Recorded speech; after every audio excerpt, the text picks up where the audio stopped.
Are there other matters?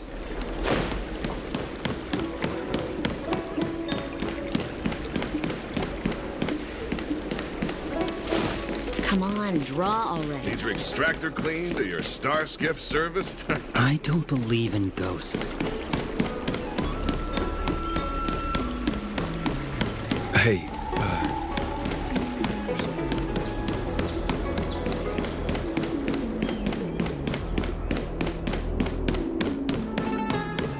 Would you like me to relay your message?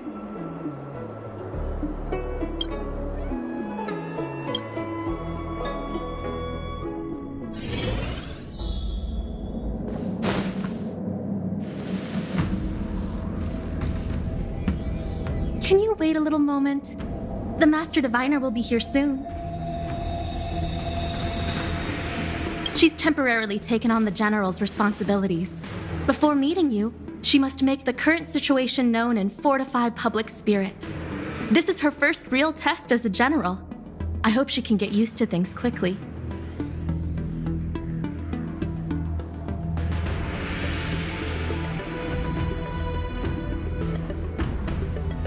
I don't think I can ever get used to this.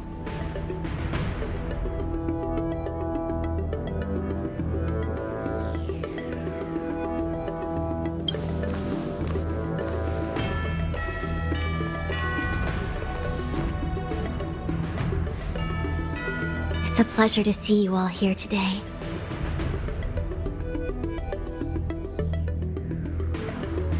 Collating casualties and losses.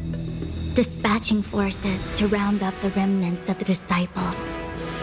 Submitting battle reports to the 6 charioteers. Now I know what Jing Yuan meant when he said, "The highest throne faces the strongest wins."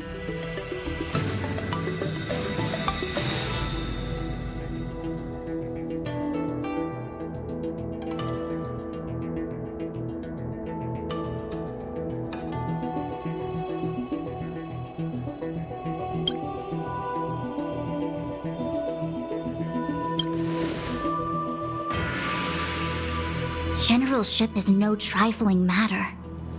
How could I be enjoying myself? All I can do is get used to it.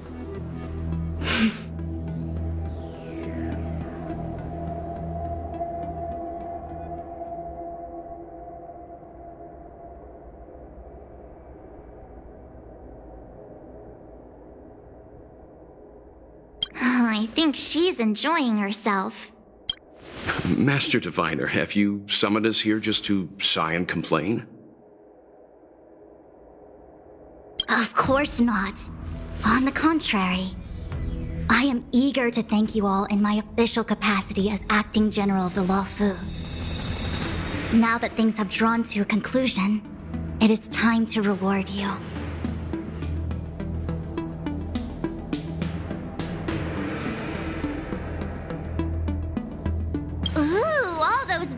That the General promised. They're finally here!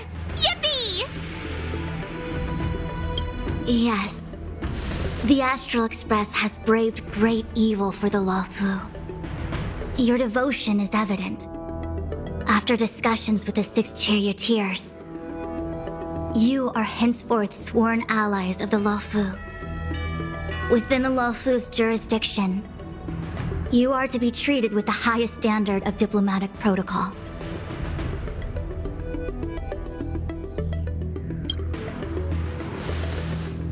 On behalf of the Astral Express, I would like to thank you, Master Diviner.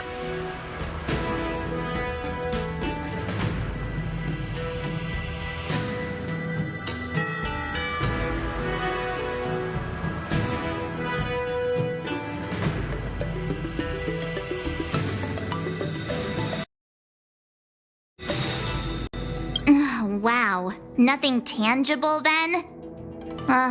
Now that things have been expressed, I still have something to discuss with you. Please, this way.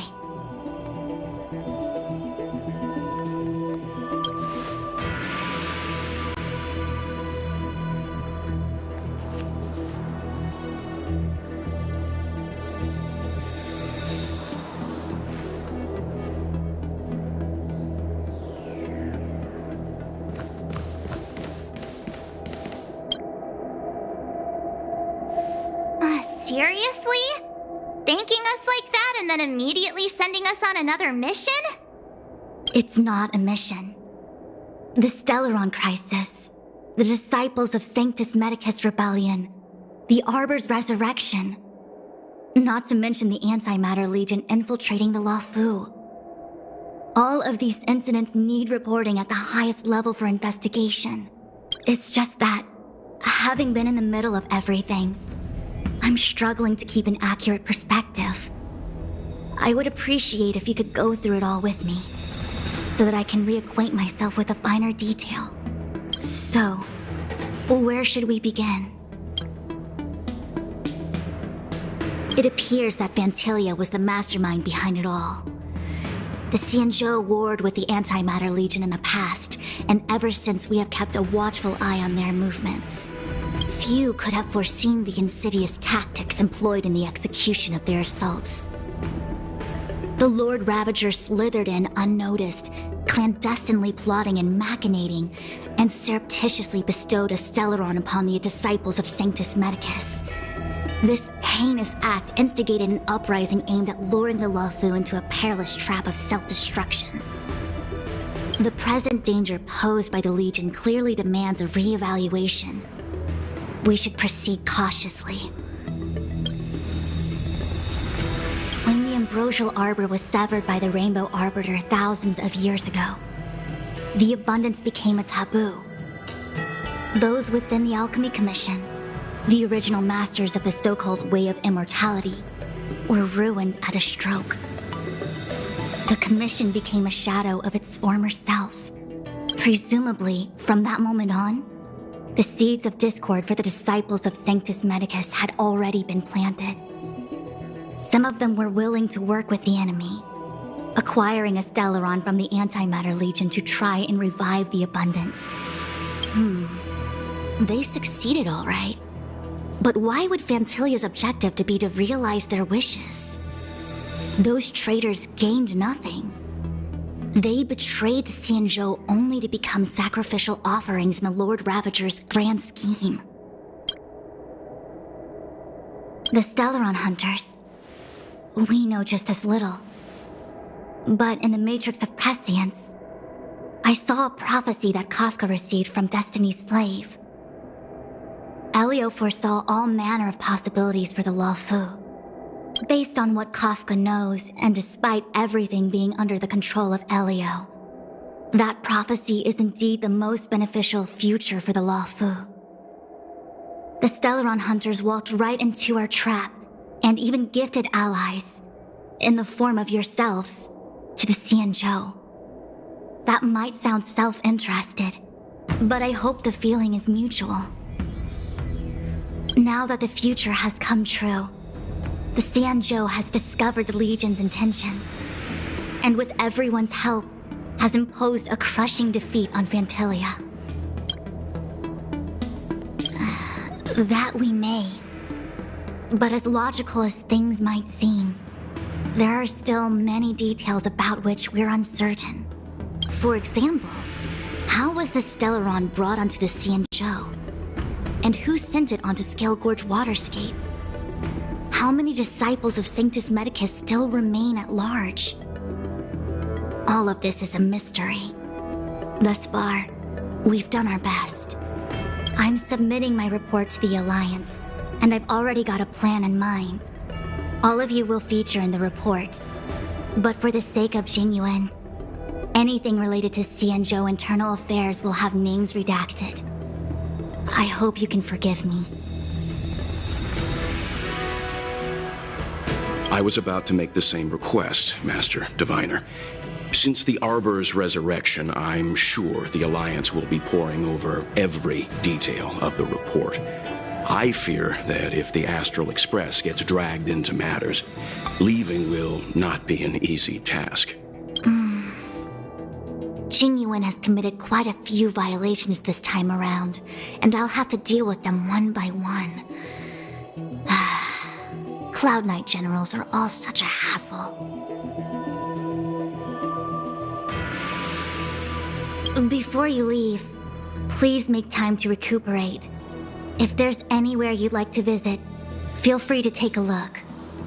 I must attend to some Cloud Knight matters. Farewell for now. Oh, if you pass through Starskiff Haven, I have something that I hope you can give to Yukong. It was all so chaotic. When Phantilia took form, it was as if Ting Yun vanished into thin air. The Cloud Knights were only able to find her fan. She took it with her everywhere. It's currently unclear if Ting Yun was a puppet manipulated by Phantilia, or if some form of deception was used to cloud her vision. I'm already prepared for the worst. Considering how the Legion operates, I fear the fate of the Skyfaring Commission Ambassador may be a bleak one.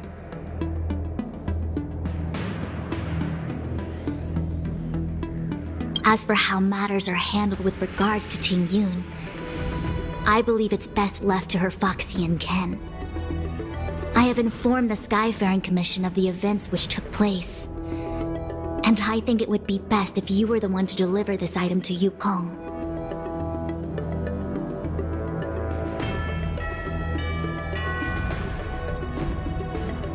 I understand.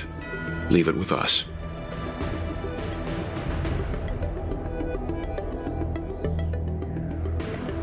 Thank you, Mr. Yang.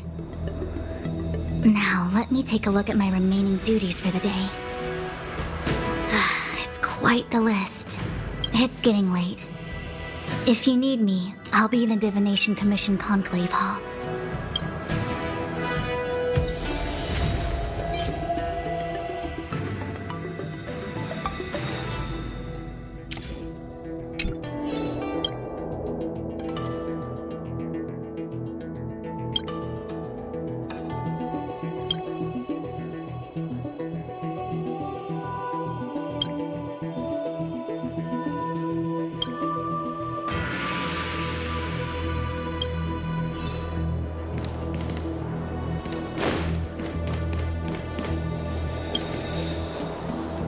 Returning to the Luofu and Scale Gorge waterscape.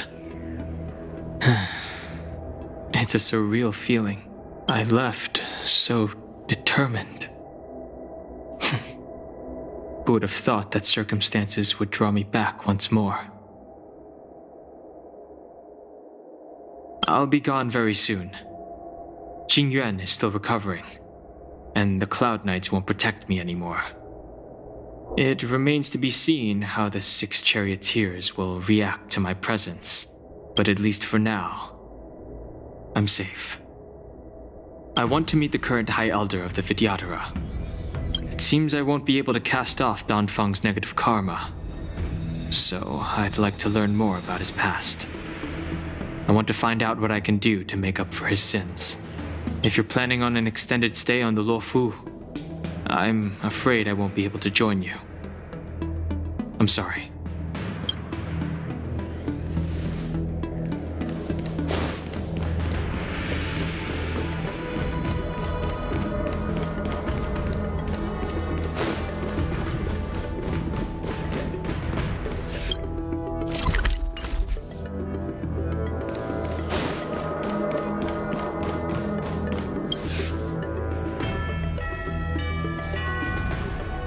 Well, we had a lot of stumbles along the way, but we still managed to kick butt and save the Luofu without breaking a sweat.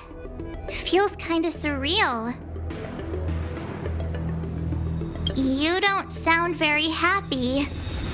It may seem like the Stellaron Hunters are controlling everything, but we create our own future.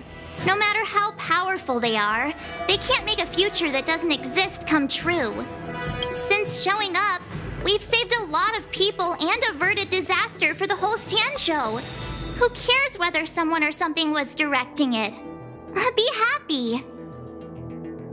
Actually, I was wondering if Diviner Fu could do me a favor. The Matrix of Prescience has amazing powers and can iterate and reiterate Kafka's past. So it got me thinking, if I turned the Matrix on me, could it calculate my past?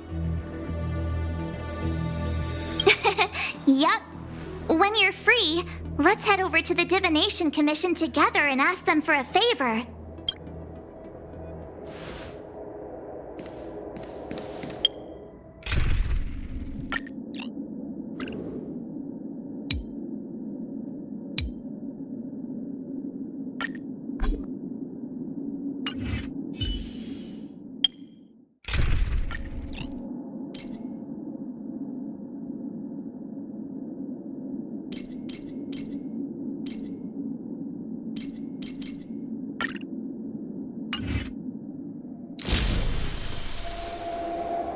Things have come to a close for now.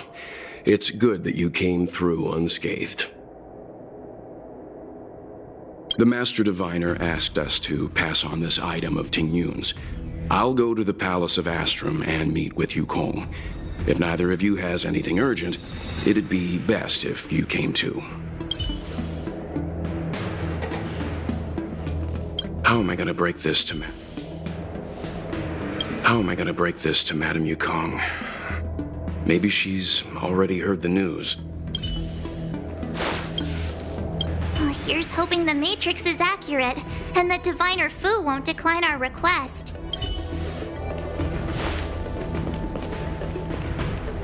I want to meet the current High Elder of the Vidyadhara. If she can tell me more about Danfeng's actions, then perhaps I can do something to make up for his sins.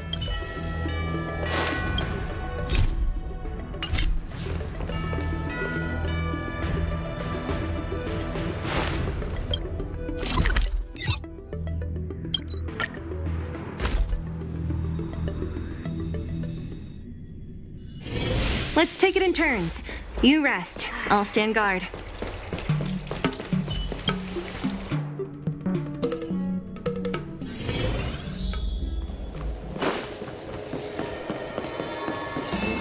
This year they only exported 1.5. I see. Please extend my regards to the 10 lords. I will. Our condolences, Hellmaster. You have guests. I shall take my leave.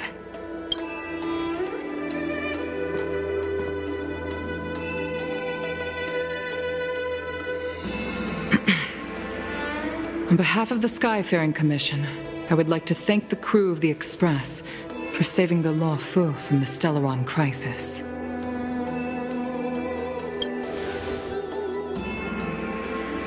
Madame Yukong must have heard about Miss Ting Yun. Yes, I have heard. Seeing 4 leave, yet only 3 return, was enough for me to know that Fu Xuan's report was indeed correct.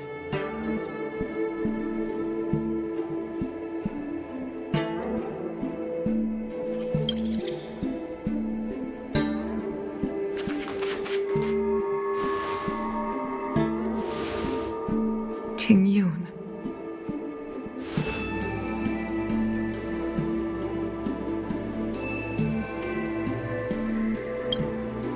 I still can't believe it. The whole report reads like a bad joke. It's simply unimaginable. The Antimatter Legion on the Xianzhou, and Ting Yun, a Lord Ravager? How could someone who spent over 30 years working alongside me at the Skyfaring Commission turn out to be nothing more than a monster in disguise? What happened to the real Ting Yun? Madame Yukong. I'm sorry. I understand. It's just hard for me to accept.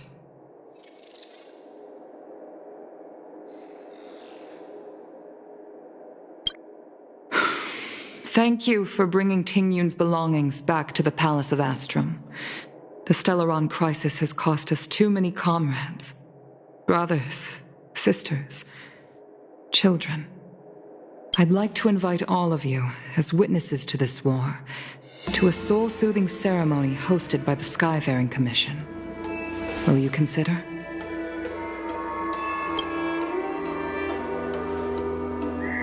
A soul-soothing ceremony? To put it into short life terms, a funeral. You see, for long-life species of the Xianzhou, death has always been a distant, mystical concept. Ordinarily, the Ten Lords Commission guides people to the Hall of Karma before any symptoms of Mara are detected. There, they leave behind their lives and wait for their time to come. People are used to a short farewell as opposed to a tedious burial process. Given our limited lifespans, the only ones who place value on ceremony are us Foxians. Countless Cloud Knights lost their lives or became Mara-struck during the crisis. The Hall of Karma couldn't take them all in, and so they passed away. All of these sudden deaths and unfulfilled wishes remind us that long-life species still live out insignificant and limited lives.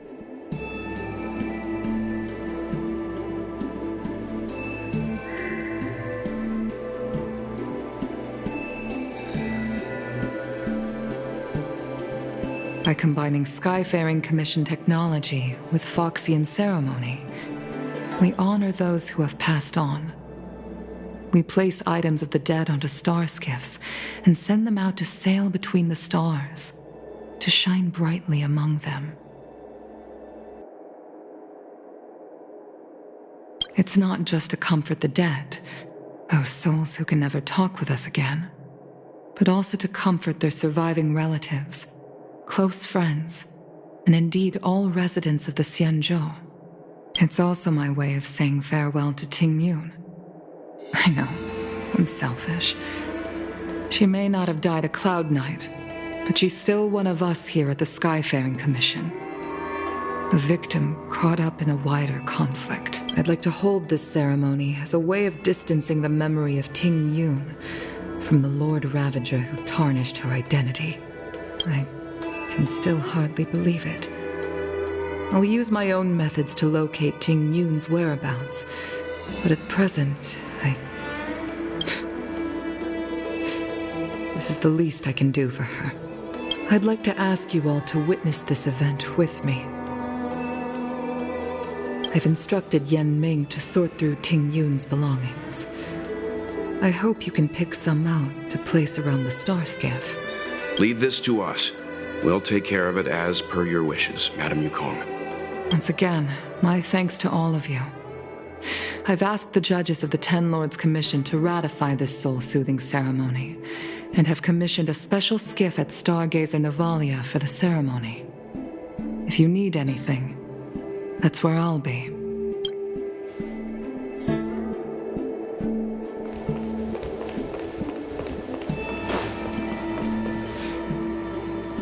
You always did say that I like to gossip, and here I am rambling on, proving you right again. If only you were here to cut me off.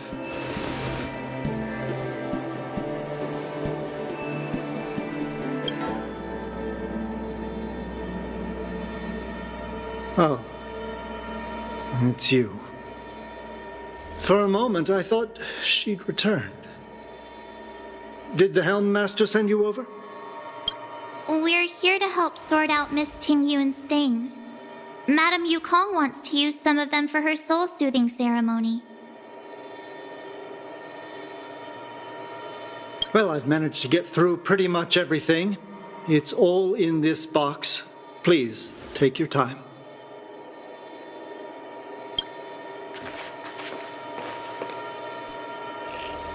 Okay, let's see what there is.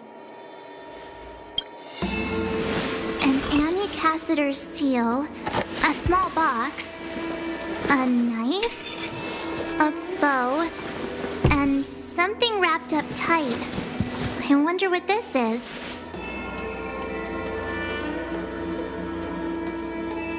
Looks like some kind of antique? But who'd want to hold on to something like this? Oh, Ting Yun explained that one to me. It's a folk statuette from Foxian antiquity. They say it can bring wealth if placed correctly.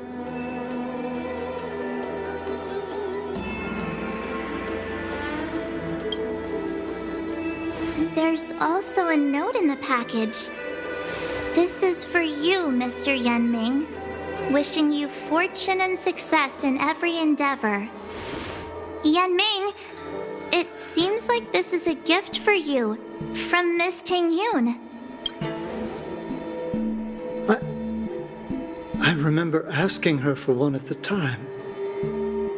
This is unexpected. I only mentioned it in passing, but she remembered. Ting Yun and I were from different guilds. We were competitors, but also colleagues.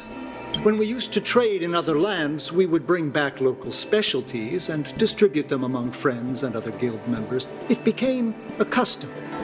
The rivalry between us and the Whistling Flames to be the Skyfaring Commission's top guild was always fierce. We would gift each other all kinds of bizarre oddities. Candy that made your leg hair grow. A violin that could shatter glass with its piercing shriek.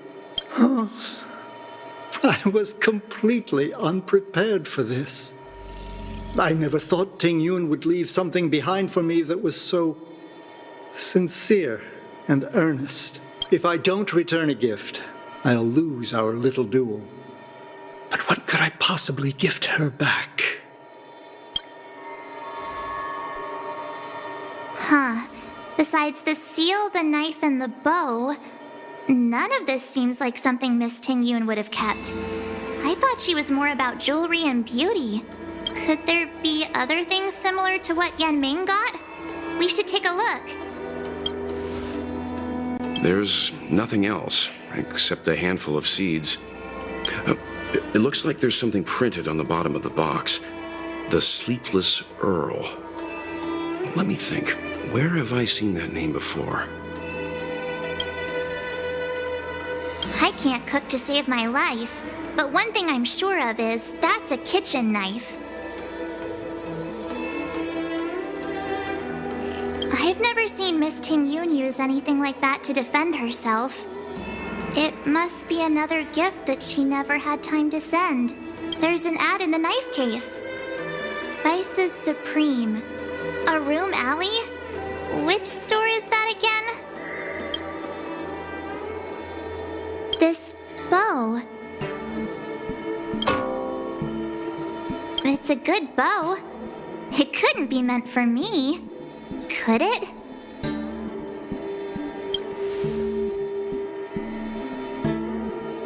All right, just kidding.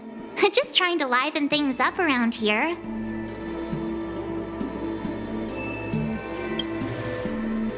Do you know where we're supposed to take these things?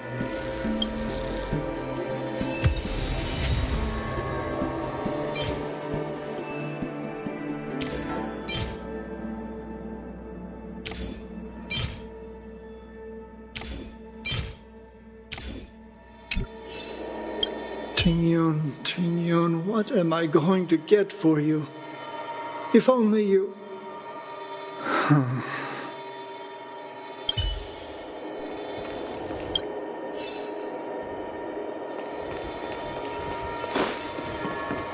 This year they only exported 1.5 million tons of scented grass. 6%. There's a poem that says, right by the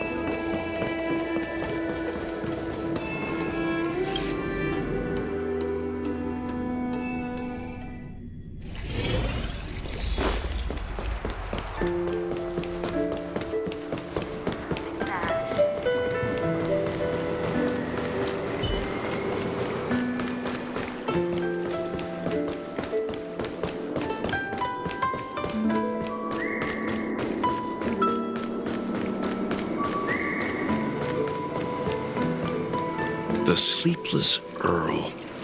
Was that the name of that tea house at the port when we first got into town?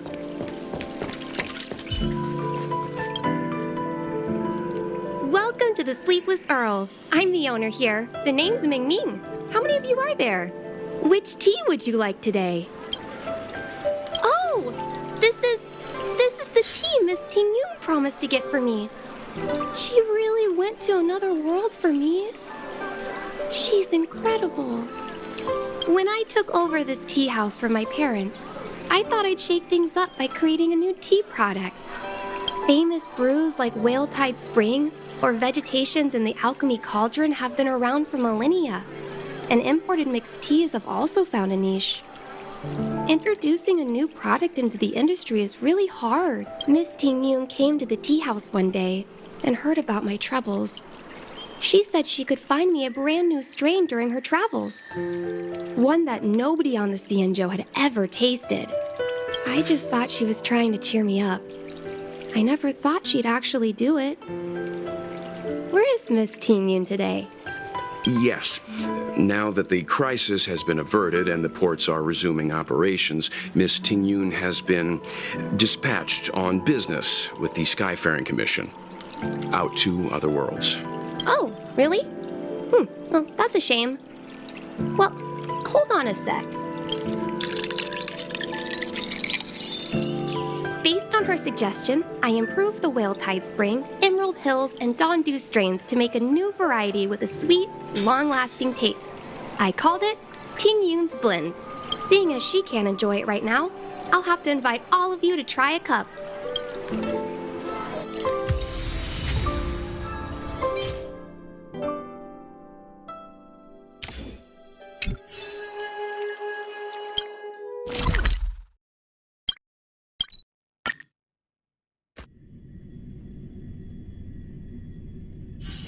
Time to log off. Head back.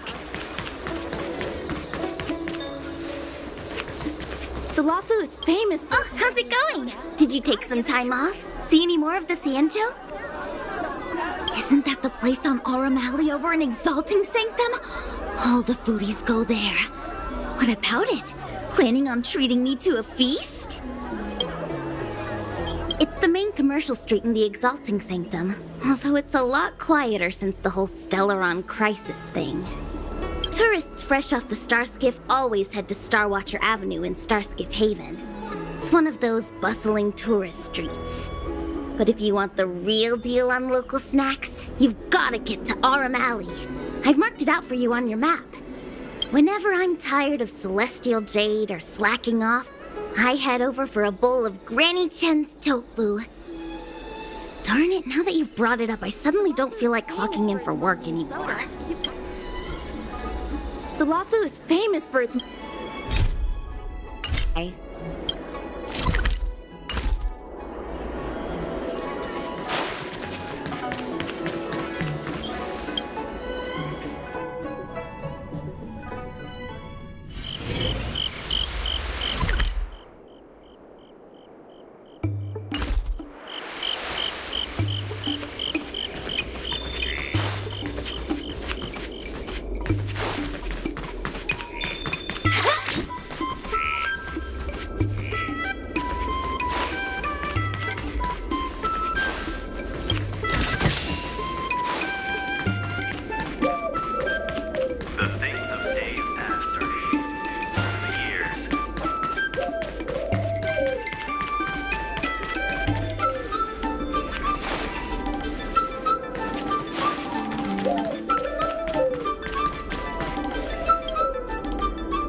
Fine, here it is.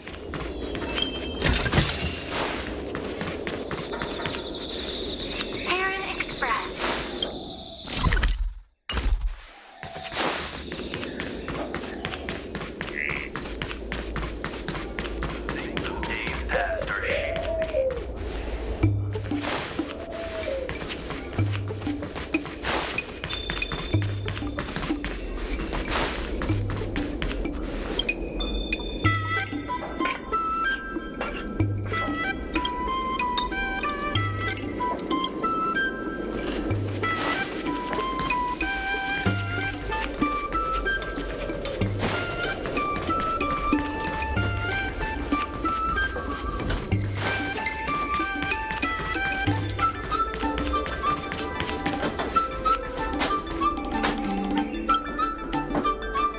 Honored guests, welcome to our humble eatery. What can we get for you today?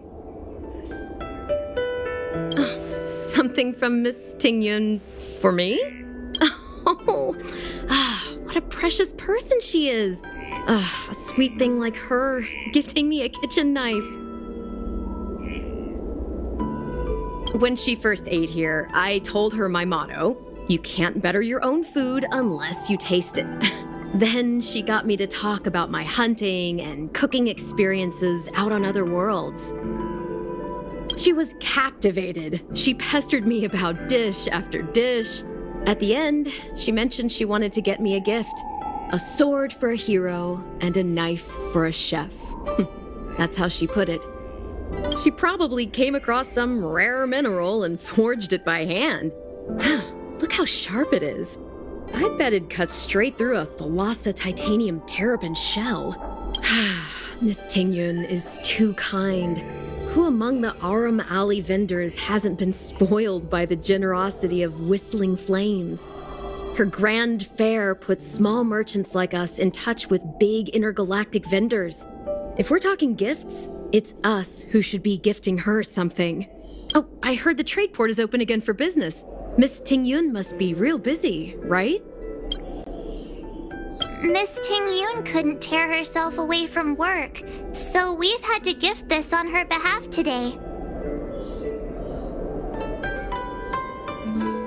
Really? Thank you so much. Why don't I give you all a demonstration and prepare a dish? My treat. I'd love to repay this kindness.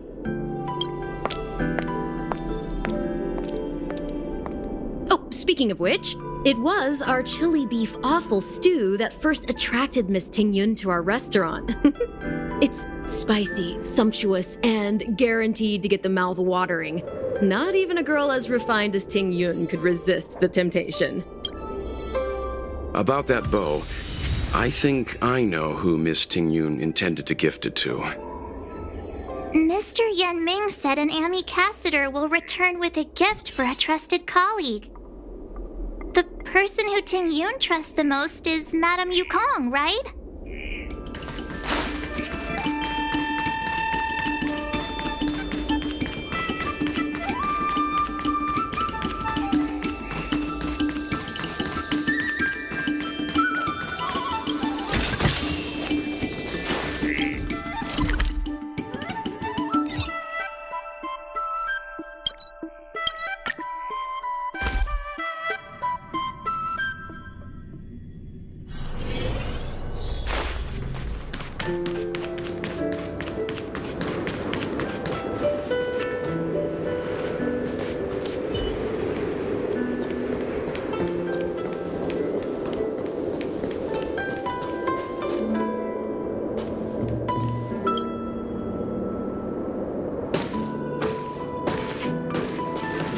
What brings you here?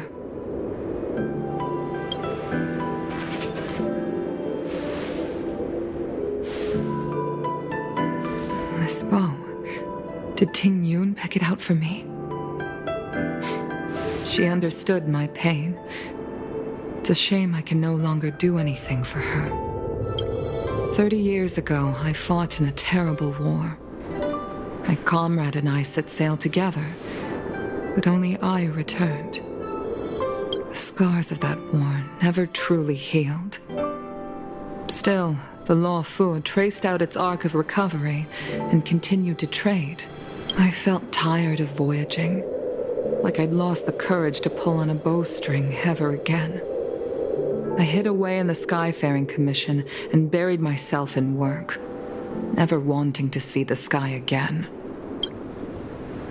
Despite rising to Helm Master, my military career hadn't prepared me for the type of meticulous planning work now confronting me. Ting Yun, on the other hand, was a born merchant, always discussing business matters with me and offering up advice, even if she was my subordinate.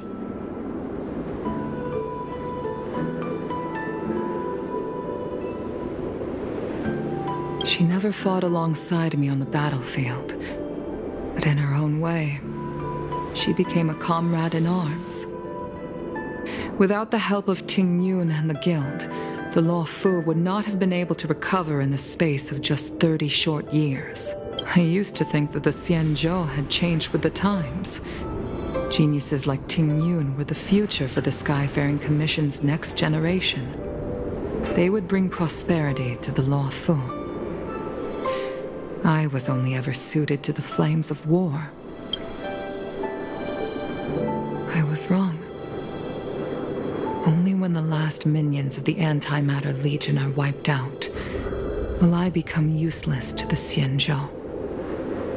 The Xianzhou needs people like me, those willing to cruise the sky and fight the flames. The star skiff is ready for the ceremony now. Everyone, please place your objects aboard the star skiff. Wait! Wait for me! Miss Ting Yun prepared a gift for me. As a fellow ambassador, I cannot fail to honor our custom.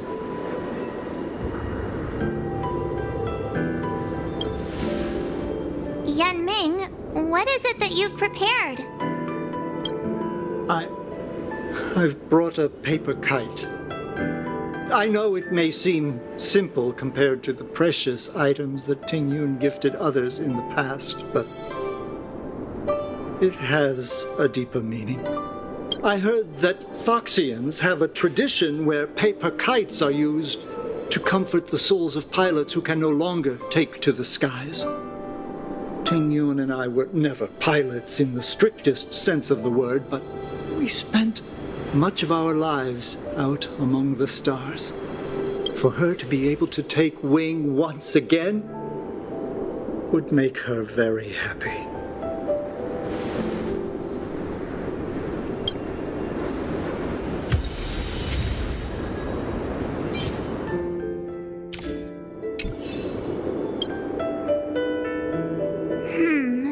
Out of all this stuff we've got, what do you think we should place on the star skiff?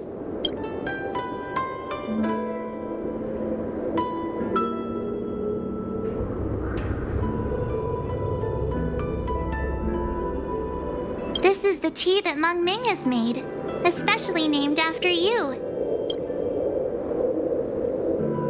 Thank you for everything you've done for the Skyfaring Commission and the Law Fu. This small seal is the foundation of the Xianzhou's prosperity.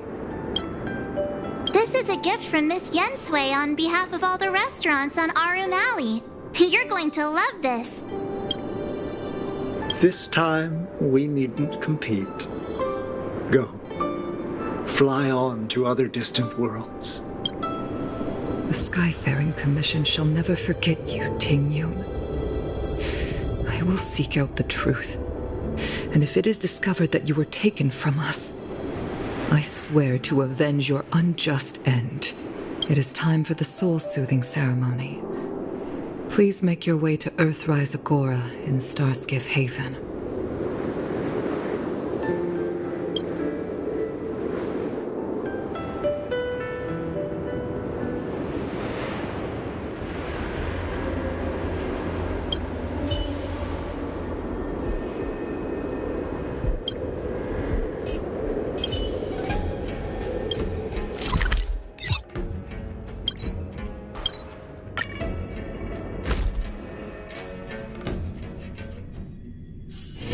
One's hexachromatic position is always in flux. Planning is paramount.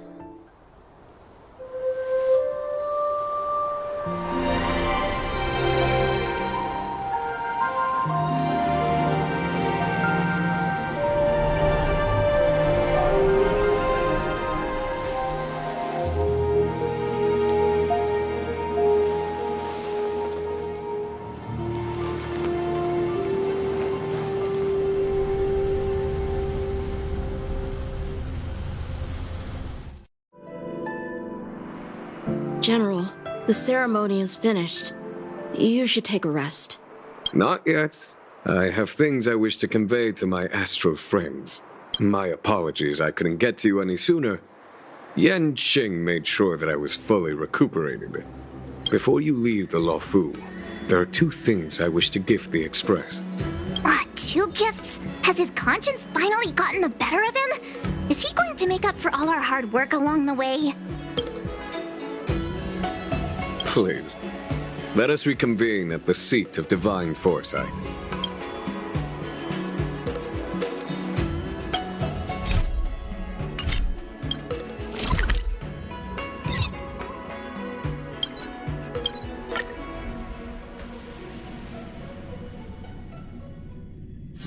One's hexachromatic position is always in flux. Planning is paramount.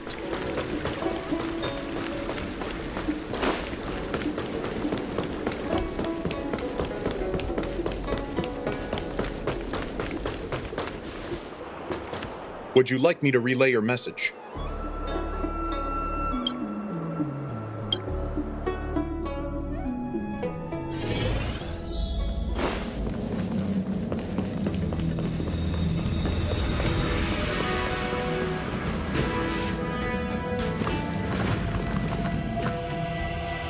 Present company is gathered to reiterate the Xianzhou Luofu's esteemed gratitude for the magnanimous actions of the Nameless.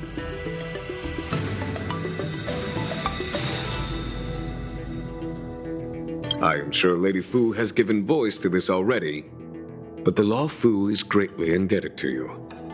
Therefore, on behalf of the Luofu Cloud Knights, I hereby present you with a jade abacus, a symbol of our allied friendship.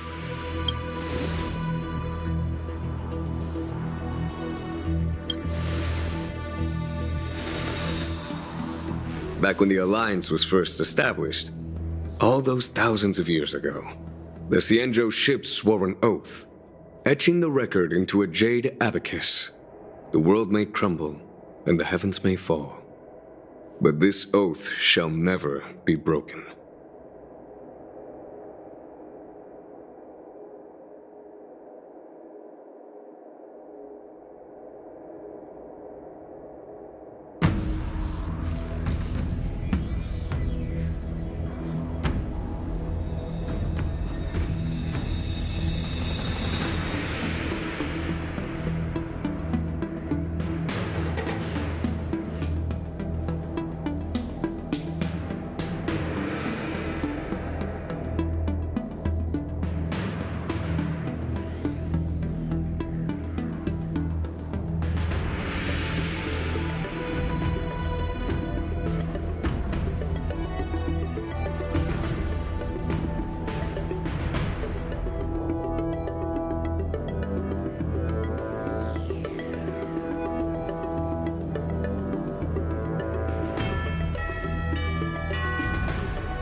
The same is true of this Jade Abacus.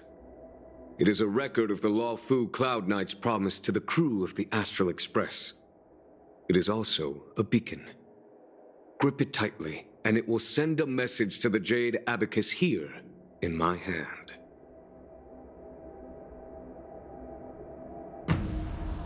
No matter how astronomically distant you are, the Lawfu Cloud Knights will always come to the aid of the crew, whatever your need may be.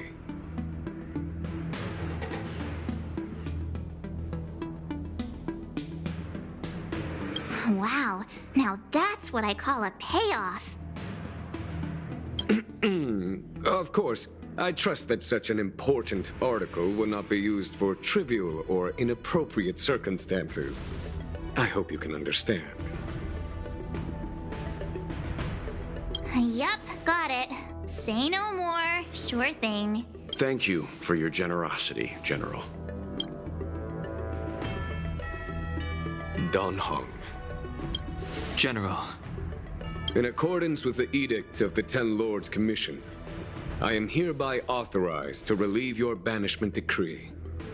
From this day henceforth, you may come and go freely on the Lawfu. Nice!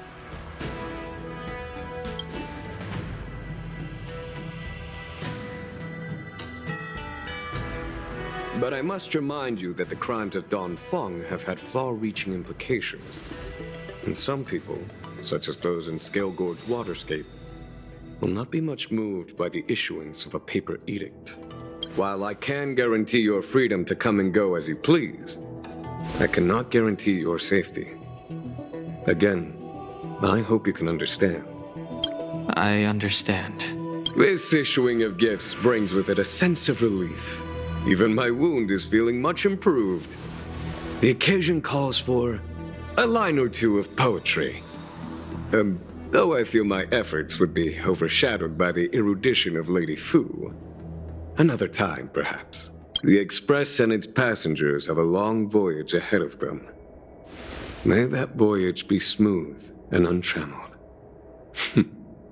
I bid you farewell.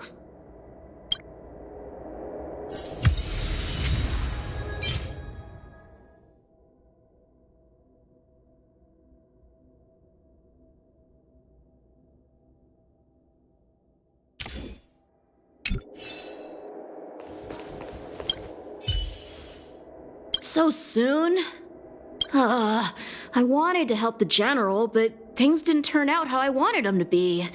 I've learned my lesson. Also, I have a rather abrupt request. After fighting Don Hong, I feel like my skills are lacking somewhere. If you have any time to coach me... I'm worried that he still holds some grudge against me. But to be honest, I'd love to have another spar with him. Safe travels. Safe travels.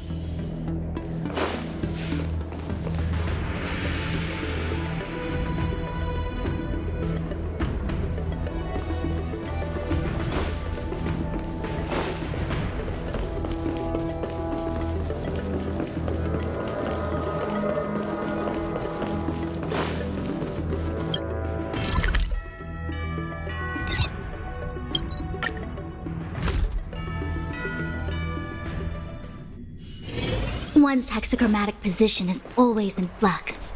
Planning is paramount.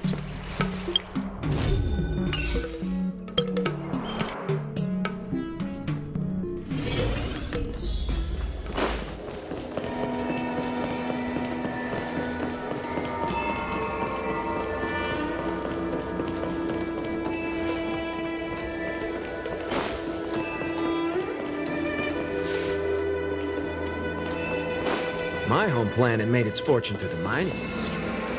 The vials are all prepped.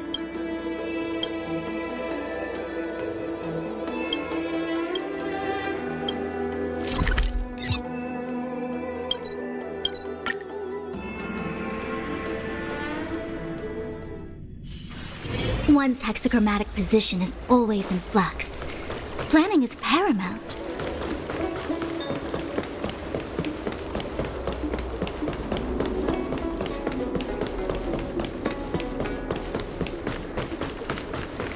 What is your purpose for entering the seat?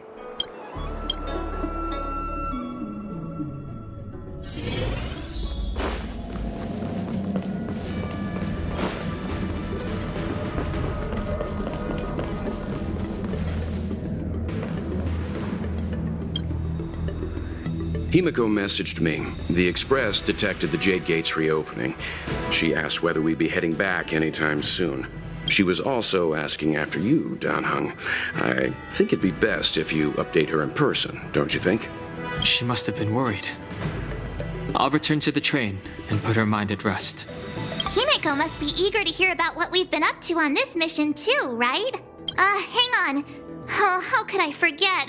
We should bring something back for the conductor. Have you got any unfinished business on the Xianzhou? Oh yeah, there are some people we haven't said goodbye to yet. Fine. Danheng and I will go back to the Express. The two of you come back soon, okay? Don't worry, Mr. Yang.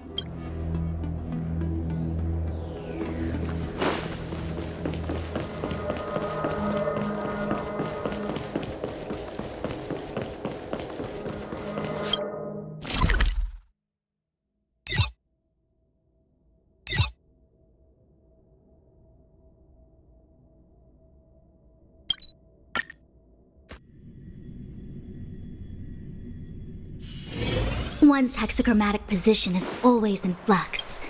Planning is paramount. Are you off then? The Xianzhou Luofu is all the richer for your brief time with us. I offer blessings on behalf of the Skyfaring Commission on the eve of your departure. If you require resupplying during your journey, you can always count on us.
One zero 101010 is the way. Are you here to say goodbye? There's no need to be so anxious. I predict that you will return to the Xianzhou often, and you will definitely continue to trouble us when you do. Therefore, forget about any farewells.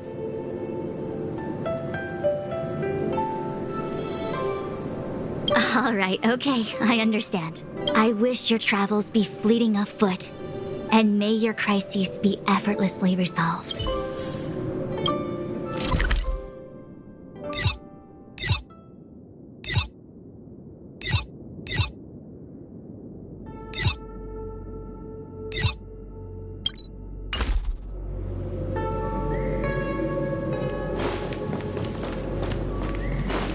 Did the Divination Commission put able to speak?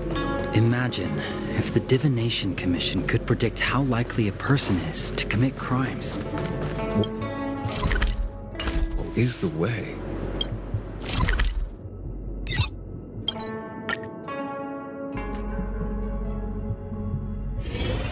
There's a dreamlike quality to watching these star skiffs depart through the Jade Gate. How long will these ships sail? And which stars are they traveling to? From a universal perspective, there is little difference between the lives of long and short-lived species. The transcendence that the Xianzhou pursues is nothing compared to the enduring majesty of the stars. And the grief felt here is no different from our own.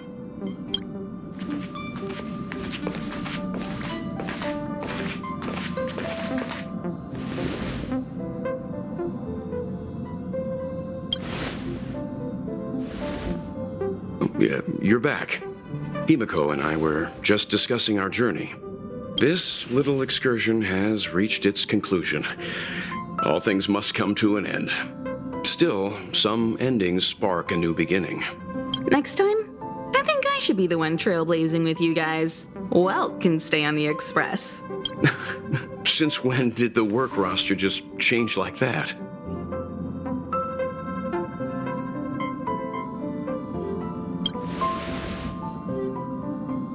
Yes, no more Stellaron Hunter interruptions. It's time to get our original plan back on track. Our next stop is Penacony, remember?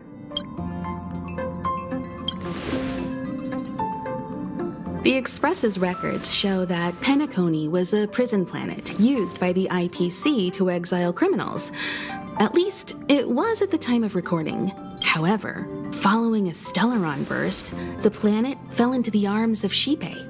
They say it's been transformed into a prosperous and ethereal realm. The family is throwing a banquet there, and they sent invitations out to the Express. I was curious about the state of the planet, so I accepted. When the conductor is ready, we can set off for the next stop.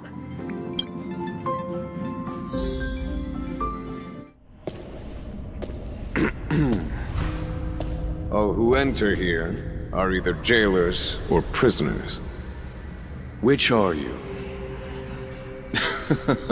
Neither. I'm merely a lost traveler. What a spectacle. The Stellaron, the Ambrosial Arbor, the disciples of Sanctus Medicus, the Lord Ravager. A series of threats that almost succeeded in diverting attention away from the crucial question. They who brought the Stellaron onto the Cienjo, what was their motive? Will you surrender, or do you require encouragement, abomination of Yaoshi? General, my power does indeed stem from the abundance. But I'm the same as you. We are both enemies of Yaoshi. That's right, Jingyuan. Stay out of our way. The revival of the Arbor is an omen. It's time for the Cienjo to choose its next path. The Rainbow Arbiter, the Plague's author, the Ruin author.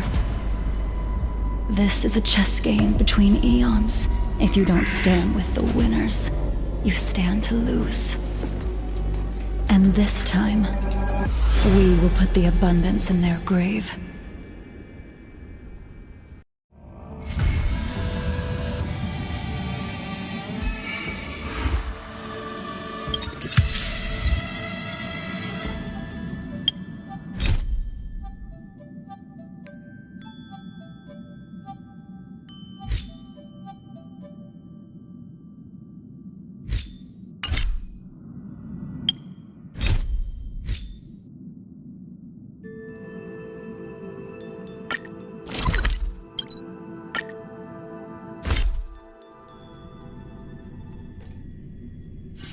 One's hexachromatic position is always in flux. Planning is paramount. Careful now. Don't get your clothes wet.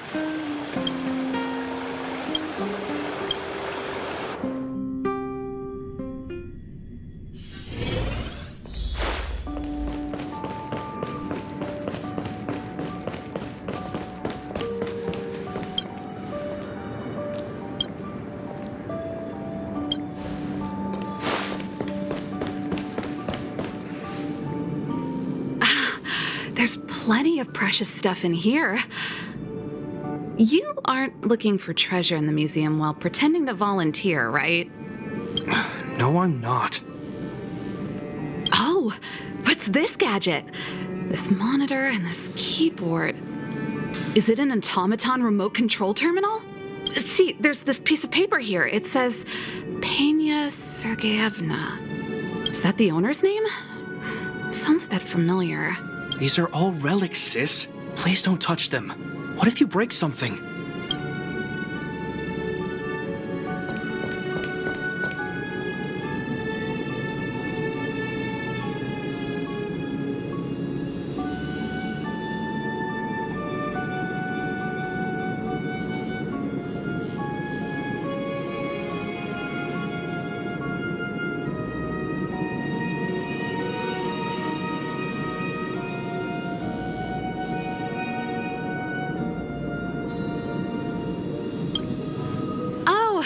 We were just waiting for you.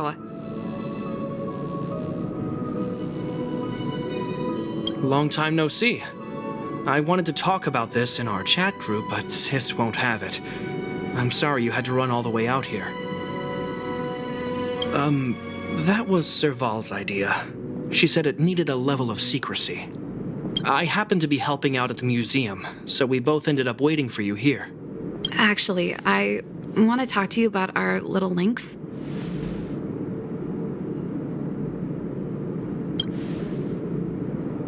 She's our little sister, the youngest child of the Landau family.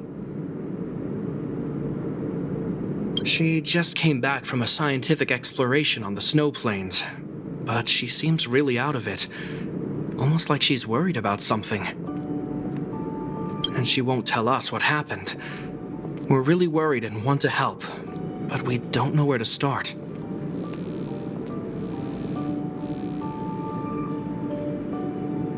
The last time I saw her, she was preparing to meet someone on the snow plains. She even asked for a stove set from me.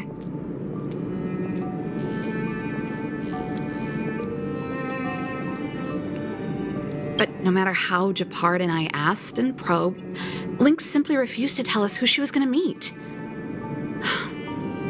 Such a failure of a sister. So that's why Gepard and I came up with this idea. We'd like you to help us find out what's going on. One more thing. Don't let her discover you. Otherwise, she'll probably get upset with us. I know she's used to going into the snow plains alone for research, and we've always believed she can protect herself. But this is different. We're worried about her running into strangers. She might get herself into trouble. Oh, right. If you're gonna go find Lynxie, you gotta know what she looks like. Don't worry, she stands out. She's blonde like us and, quite short. She's always wearing a white fur hat. If I'm right, she should be waiting for someone at the city exit, closest to the snow plains.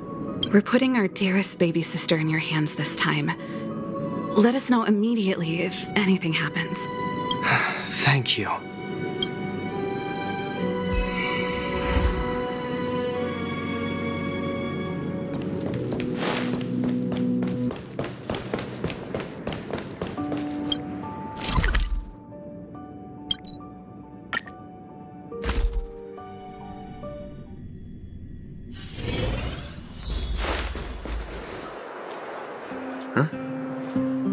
Over there. Seems like she fits Serval's description. That must be Lynx. Let's hide here and observe for now. Lynxie, I'm here! Let's go!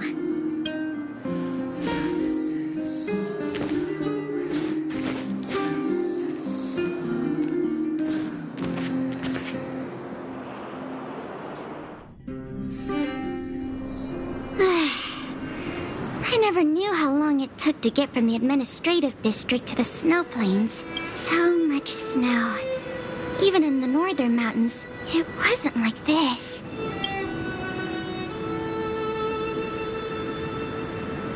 Well, the snow is supposed to get heavier later in the day. We need to find a good place to set up camp first. Right. The guide says we should find a flat, dry, sheltered location, facing the sun at high elevation.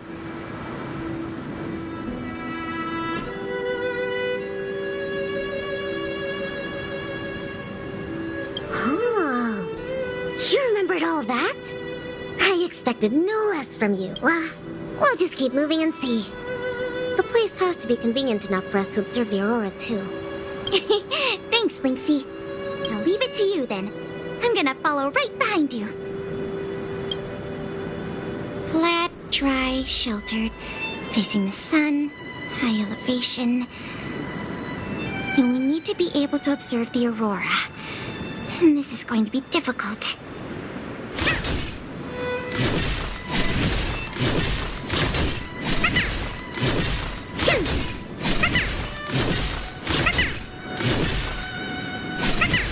It's probably better not to separate.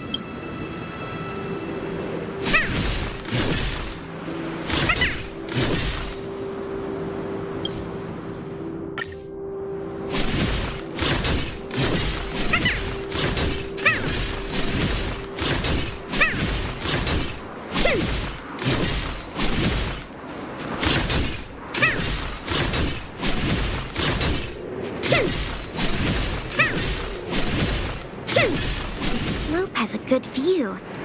It'll be easy to watch the aurora. Nope. The wind blows strongly through here, and there are signs of direwolf activity. It'd be too dangerous to make camp. I see. Then let's keep moving.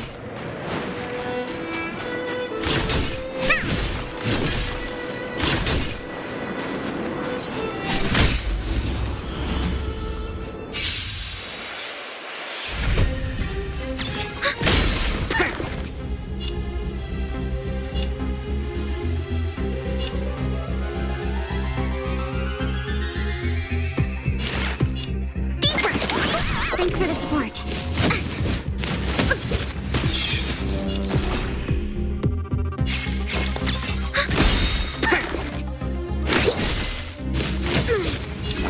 Enemy data secure. Net markers activated. Time for a good old counterattack.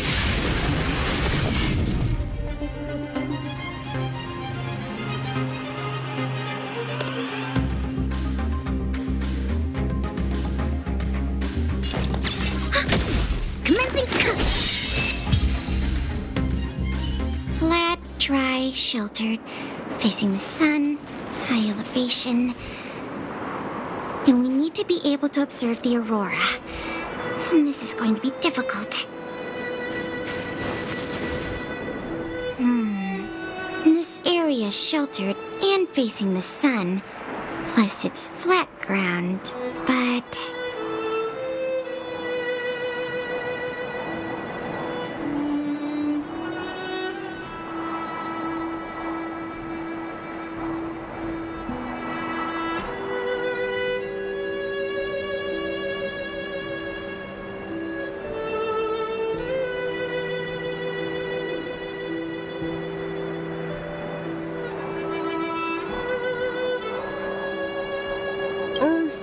There are cliffs all around. We'll be in trouble if there's a landslide or a rockfall. Ah, I remember a good place that's not too far from here. Follow me. Huh? Okay.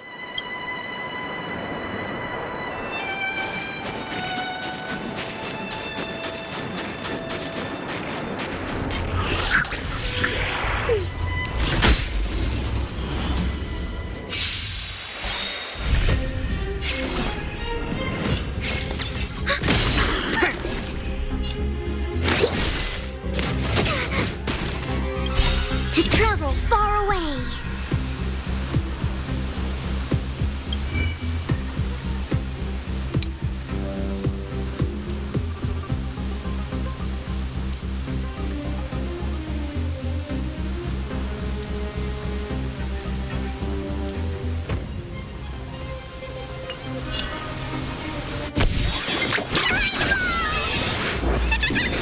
Missing support.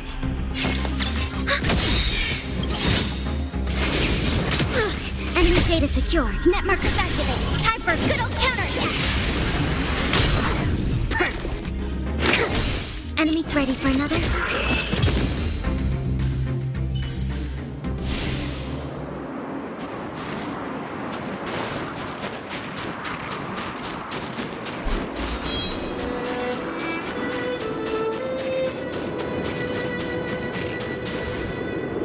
We're at a dead end.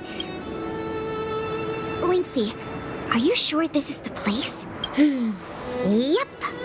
This is the path to Kandor Valley. There are low cliffs on both sides, but I cleared all the monsters here a while ago, so it should be safe and sound. Also, the mountain wind during this season usually comes from the north, which is another reason why we couldn't camp on that previous slope. These two hills can block the snowplains' gales for us. I never even noticed. Huh. Camping is a complicated science. Oh, not really. But the environment outside of Bellabog is very tough. If the weather here was as good as inside the city, well, then we could have camped anywhere.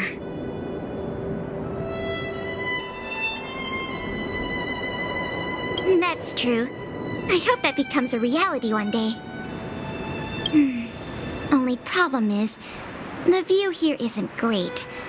Are you sure we'll be able to watch the aurora? Don't worry about that for now. Let's get the tent ready, then go find our dinner. Sure. I can help out with the tent. I memorized that section in the camping guide. Okay, then I'll go set up the stove. Oh, if you have any questions, just ask me. Oh. Ugh, darn. Doesn't seem like an easy fix. Alright. I'll ask Pela.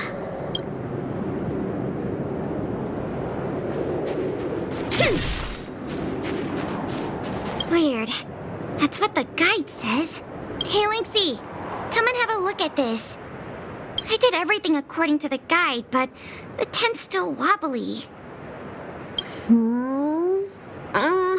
Let me have a check. Main poles, check. Brow poles, check. Ropes, check. Ah, it's the pegs! The pegs! I forgot to mention, thick snow needs leaded iron pegs. Got it. It's definitely sturdier now. Nice job, Lynxie. It's your kind. My oversight. I've got a question too. Can you take a look at this stove? I think it's broken. Huh? Sure, let me take a look. The geomarrow fuel activation component probably stopped working. Do you have a spare one? No.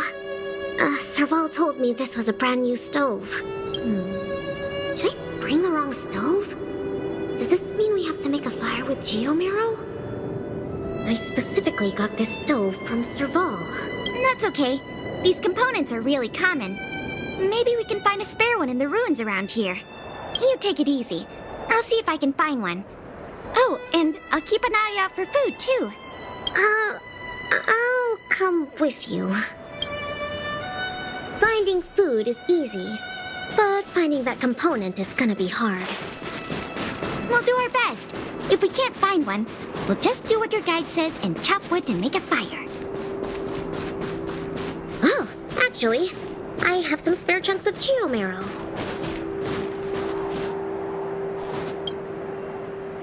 There might be spare stove parts in the ruin. Let me see. Oh, don't tell me you want to crawl in there. Of course I do. It's not like the stuff we need is gonna come crawling out. In that case, be careful.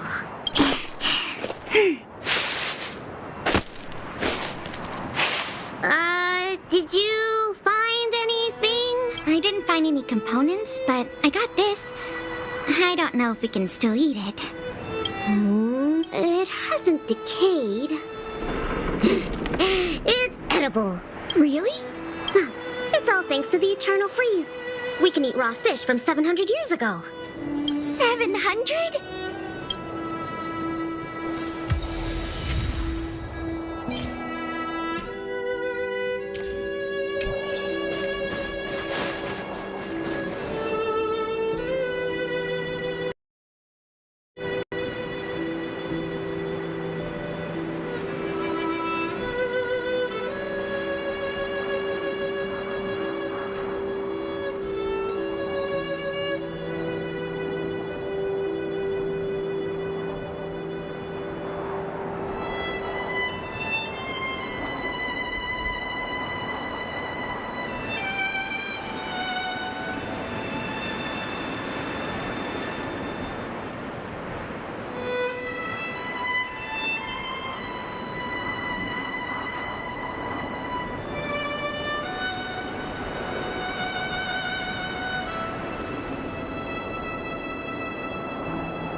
I understand.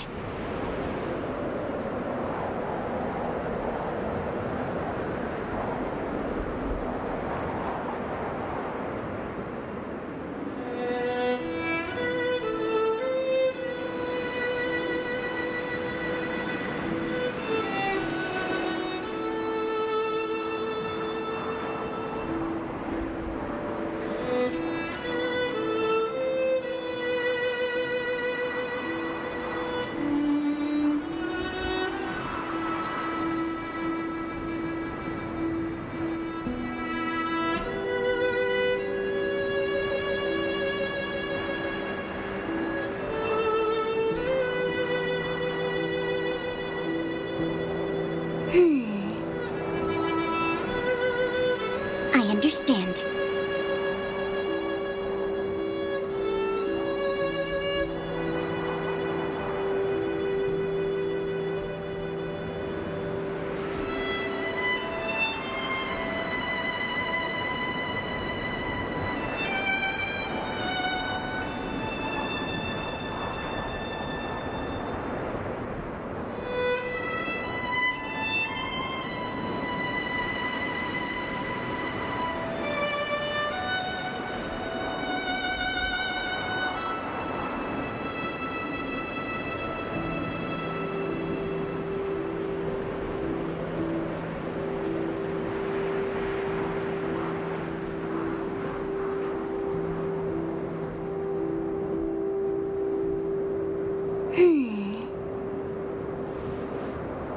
I understand.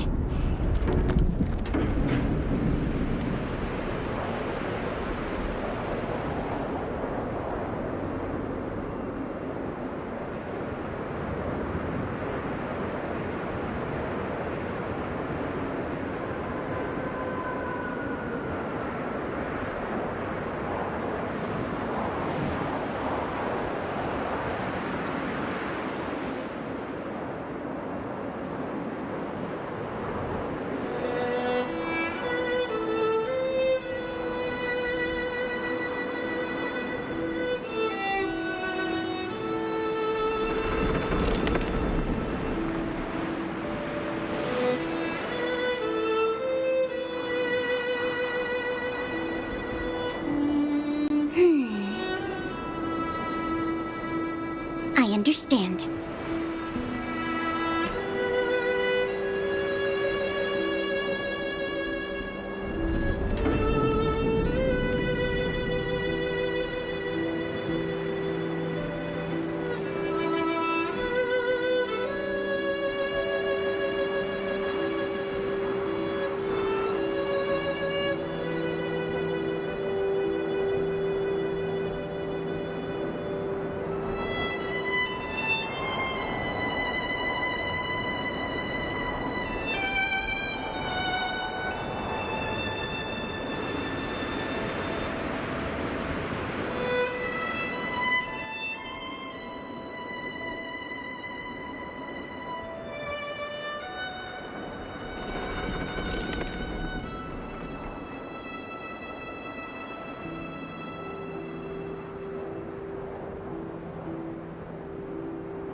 I understand.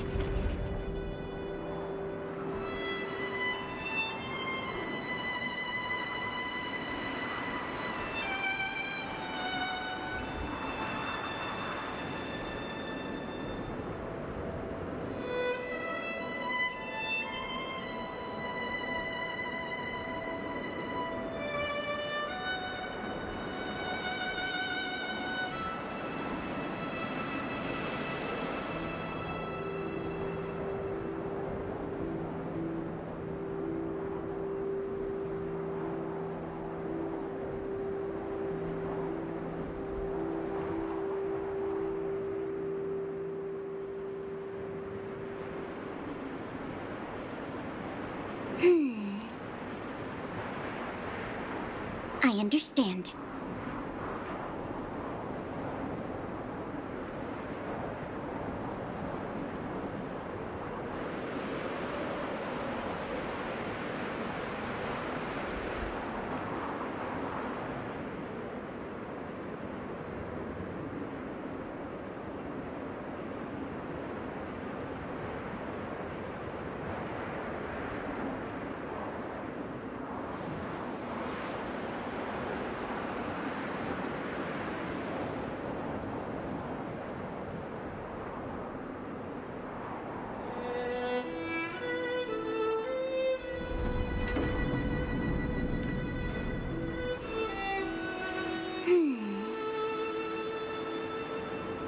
I understand.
I understand.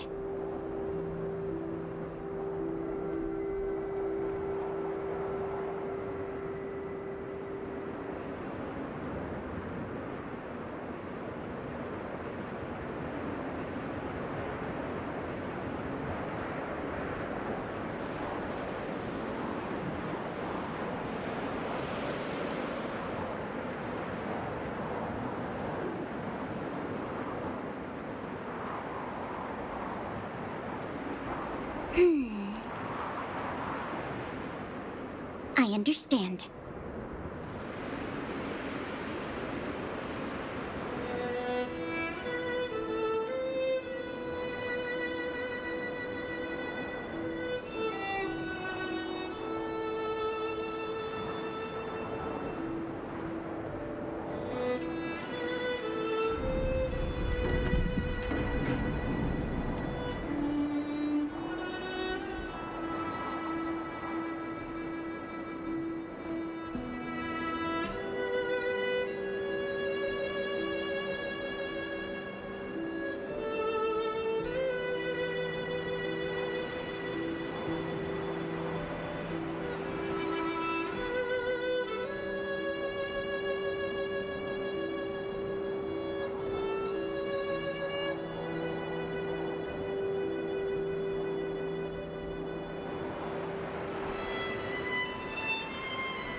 I understand.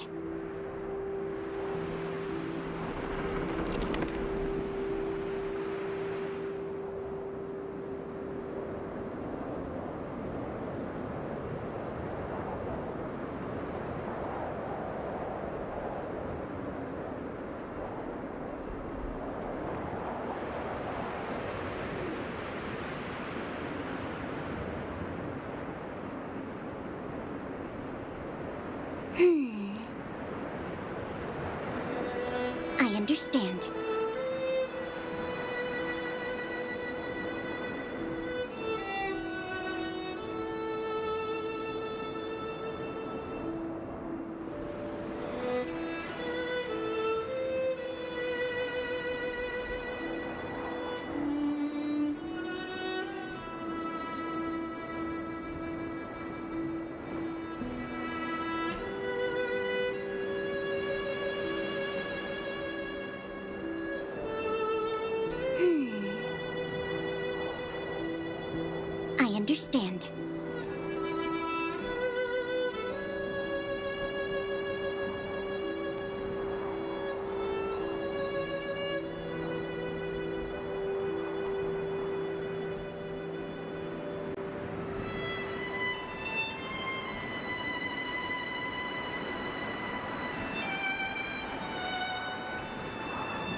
I understand. I understand.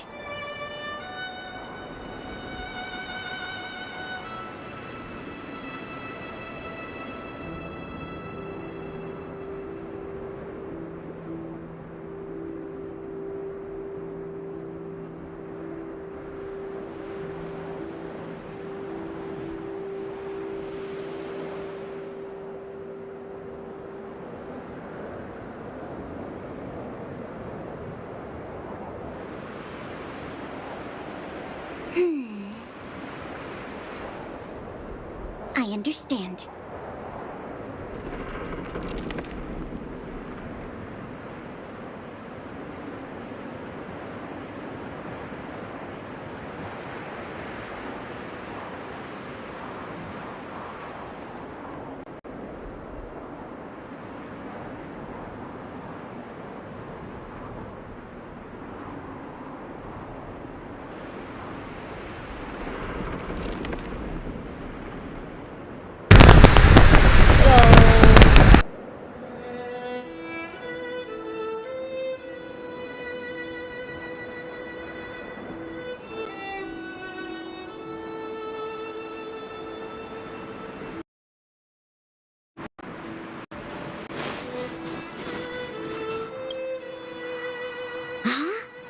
Ooh, what's in this tree trunk?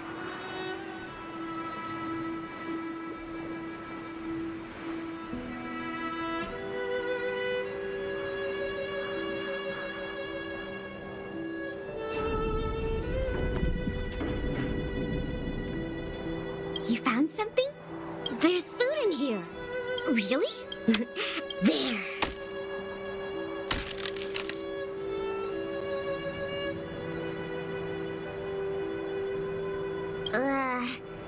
What exactly are... these are mimic snow slugs. They can change their appearance to match the external environment. They're really cute. Yeah, but we should put them back. No. These slugs taste really good once they've been roasted. They kind of taste like, snow mice? That sounds even less appetizing.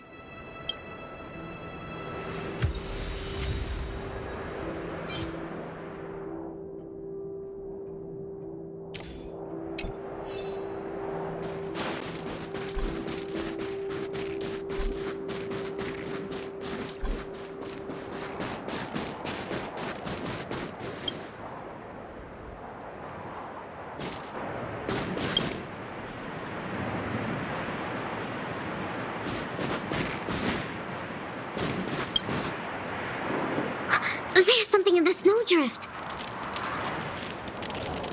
Huh? I can do the digging. You don't need to. Come on, camping is about teamwork. Let me have a try. Okay. I found something.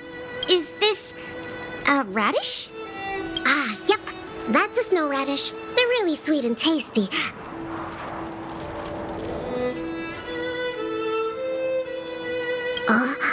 Actually, no. This is a hibernating snow radish rabbit. Huh? This is a rabbit? Yep. They look really similar to snow radishes.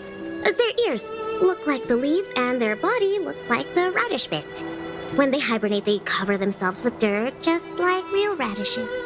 I see. In that case, please tell me we can put it back. Yeah, it's better for the Snow Plains ecosystem.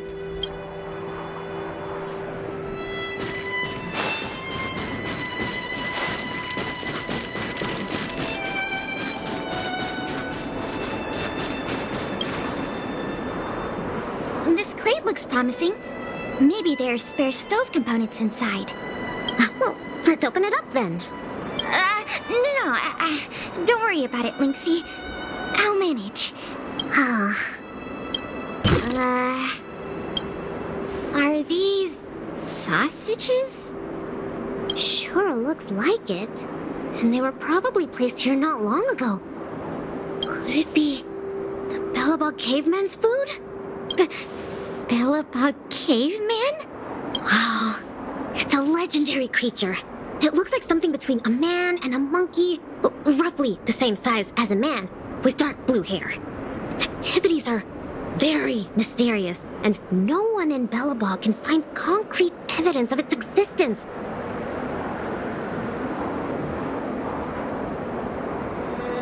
Well, I've only chanced upon it a few times myself, but whenever I try to take a photo of it, it had already run away.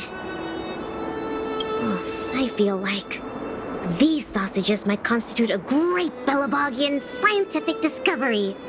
Let's bring them back with us. Hold on. There are some letters here. Sam something, Coast something. I can't read the rest, but it seems like a name. I guess it can't be the Bellabog caveman then. Do cavemen even know how to write? Don't worry, Lynxie. I'm sure you'll get concrete proof one day. Let's leave the sausages here. I think someone might be missing them if we take them.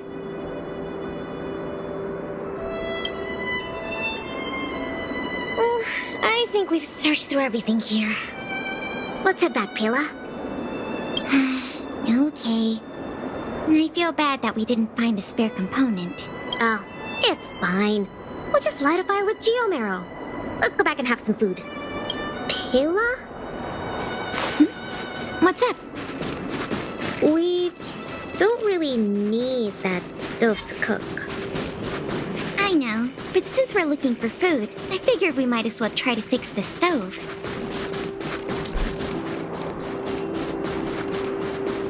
I think there's something in the camp. Lynxie, wait! That thing in the camp is a dangerous fragmentum creature. I see it too, but it doesn't seem aggressive. And it's all chubby and cute. Don't be fooled by its appearance.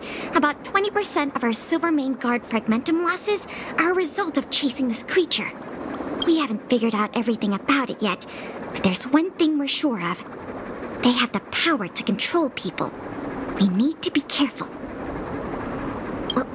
What? But this little buddy gave me something good last time, and it didn't hurt me. That must be the first step in their mind control process. You were lucky. We should defeat it just to be safe. Fragmentum creatures are Bellabog's enemies. They shouldn't be trusted. I didn't even get to take a photo of it last time. Now's a good chance. Can I at least take a picture, Pela? That's also my job as a researcher. I understand, but the sound of the shutter and the camera bulb might send it into a frenzy. It noticed us? It might be looking for an opportunity to attack. Be careful.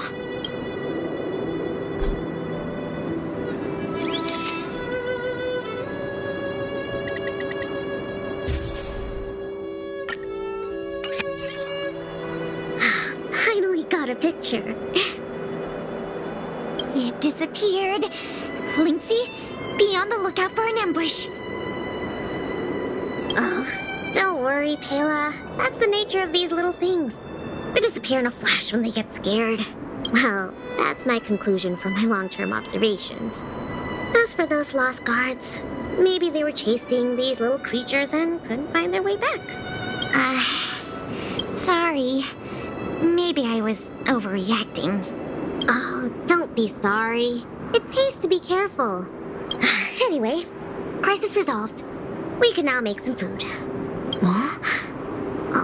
Our little buddy seems to have dropped something.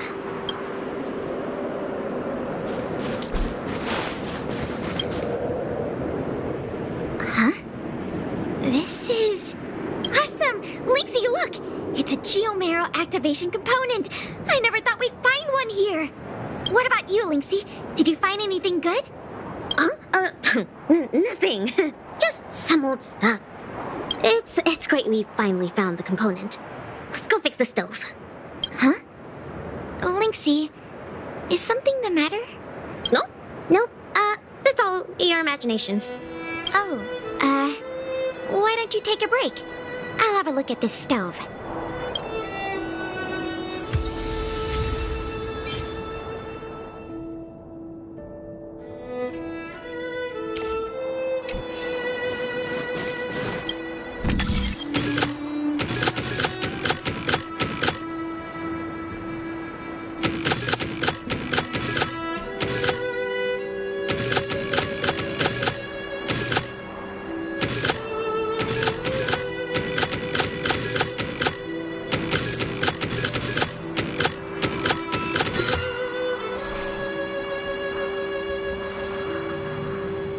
Okay. How done? Oh, what is this magic? I couldn't figure out the problem at all. No magic here. Just a trick or two I learned from Serval. My sister. Yep, that's her. What's the matter? Nothing. Just, sometimes I'm a bit jealous of Serval, you know? She knows everything. Same as you, then. I'm serious. Outdoor explorer, mechanic, they're both experts in their field, right? I think you two are awesome. Anyway, it wouldn't be hard for you to get her to teach you something. You're her sister. She'd be happy to teach you. Well, you say that. But, never mind. It's getting late. Let's cook something. Yay! That's my favorite part! Wait, no. My favorite part is watching the aurora. Anyways, let's take a look at what ingredients we have.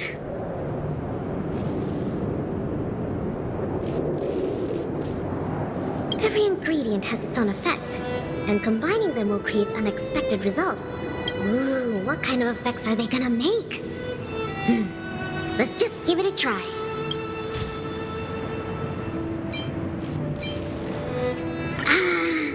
Raw fish from 700 years ago and some cute mimic snow slug. I don't think either is edible. Oh, don't worry. We'll make them into a hot pot. Just add cream, biscuit crumbs, and the canned sardines I brought. You're putting canned sardines into a hot pot? Please don't say that. Oh, well then, this will be the main course for tonight. I'll show you what I can do as a chef. Why don't I cook tonight? You can take a break. Oh, come on, it's fine. Just leave it to me. Ta-da! The super delicious Snow Plains Combo Stew is ready. It smells so good. I'm gonna dig in.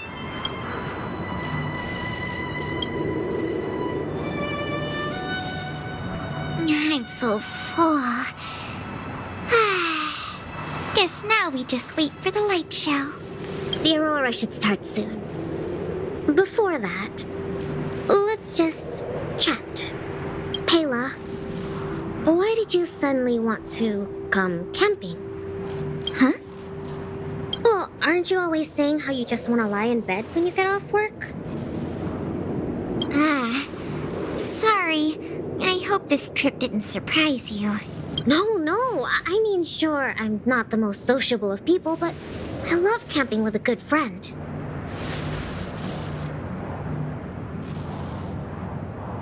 I had a great time.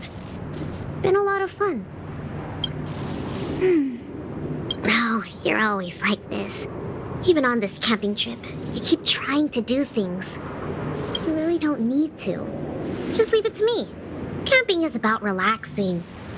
No need to be so tense. I know. It's just, I was really getting into the camping. I felt like I finally got around to doing the things I always wanted to. So all those comics you drew for the Tales series didn't count? I have to hide those from other people. Yeah, I get a little embarrassed.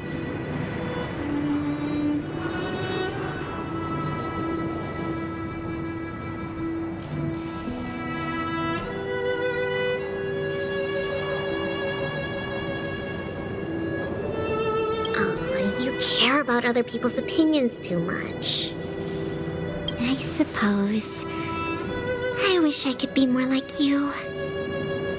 Oh, I'm not as cool as you think. I don't know how to handle my brother and sister. They keep treating me as a kid. Like, they're both really capable and awesome people. Which is why I feel really pressured when I'm with them. I'm already a grown-up. I have the capacity to do what I want to do. Why can't they just stop worrying and let me do what I want?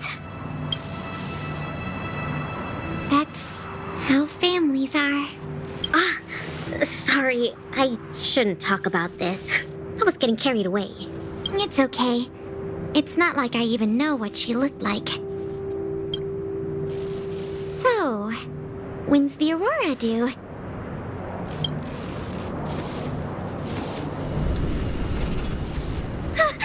Careful, Lynx! There are monsters coming!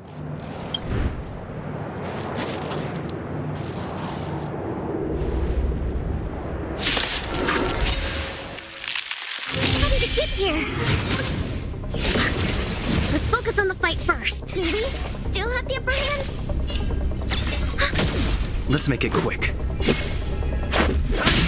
Commencing research.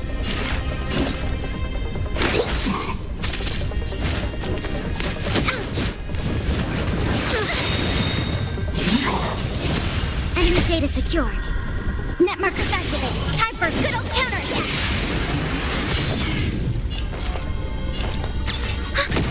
Let's go.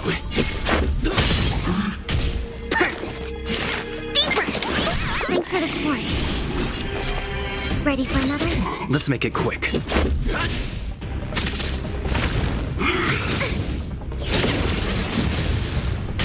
Specimen set.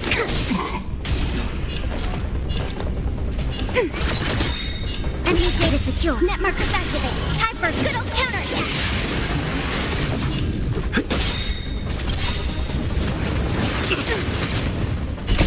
Rules are made to be broken.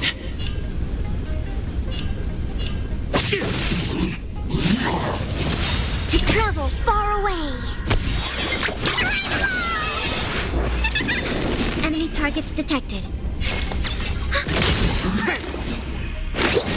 Let's go.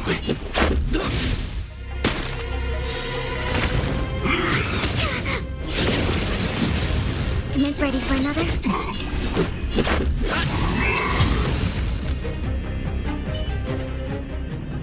These fragmenta monsters are coming out of thin air!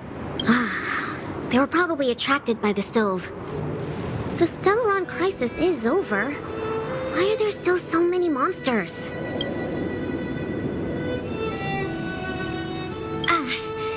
I see. Wait, where did you come from all of a sudden? Pela, this? This is the Trailblazer, the savior of Belobog. Oh, I see. Well, in that case, thanks for saving us. Not to mention Belobog. So, what's a big hero like you doing out here? Oh, never mind. I can take a guess. Serval and Japard sent you to protect us, right? Ugh, they're always like this. It's impossible to get some private time as their younger sister.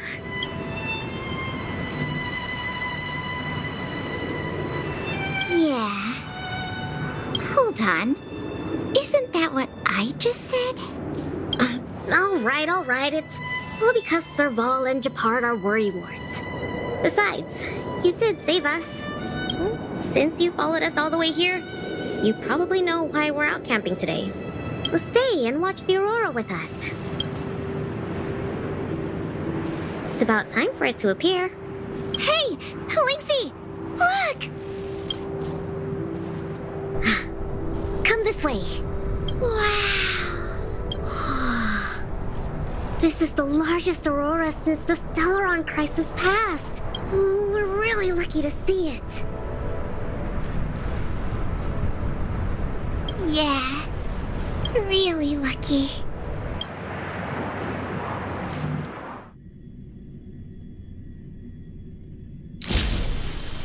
So awesome! I got to taste Lynxie's cooking and see the aurora. This Snow Plains adventure was the best. You look really happy. Huh? Me?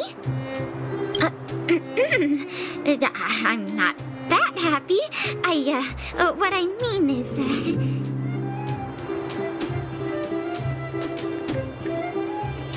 I was going to say that, but now I suddenly don't want to. I understand what Pela really feels. You don't need to hide it. It was a great experience. Thanks to you, Lynxie. Not to mention you. Anyway, what now? Back home? Wanna go out for a midnight snack later? We can. I heard a pretty good steak place opened up in the south of the administrative district. We can go try it out together. Sounds good. That's settled then. Let's part ways for now and rendezvous later tonight. Pela, hold on. What's up? This is for you. What is this? I found this on the ground before I fixed the stove. I guess that Fragmentum creature dropped it. I think it might be best if you check it out yourself. Penya Sergeyevna. I see. Thank you, Lynxie. Let's meet up here later tonight. I better get going.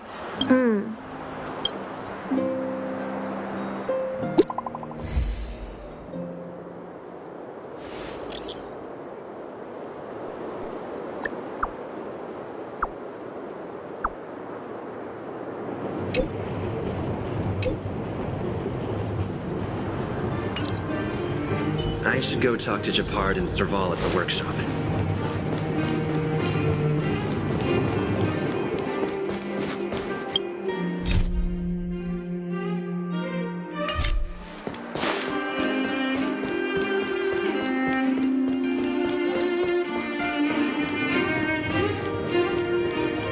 You know what I mean. Between expeditions, it's always a challenge to make time with Lynx. But why doesn't she want to talk to us? Calm down. We've got him to help us.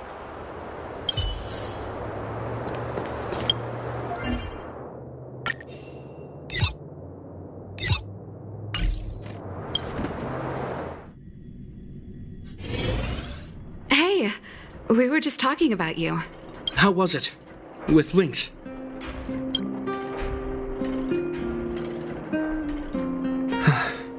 So, that stranger was Pela. What can I say? Sounds like a Lynxy expedition, all right. Thank you for being around for this. Japard was too anxious to sleep. Sis, you're exaggerating. As for how we'll communicate with Lynxie in the future, we'll have to have a good think about it.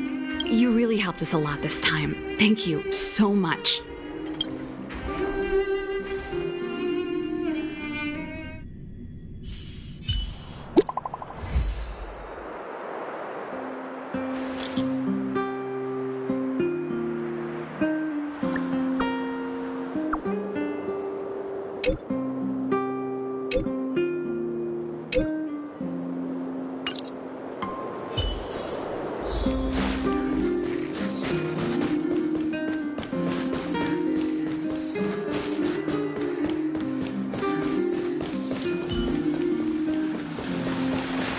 Careful now.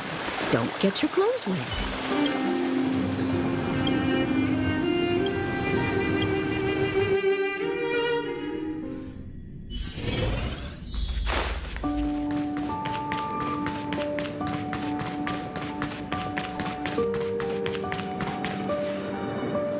Ah, you're here too. Then let's wait for Pela together. She's in the storage room. I think she's looking over the contents of that flash drive. Let's give her some time. I'm guessing you don't know about Pela's mother, right? Pena Sergeyevna was Belobog's greatest outdoor explorer. Passed away 16 years ago.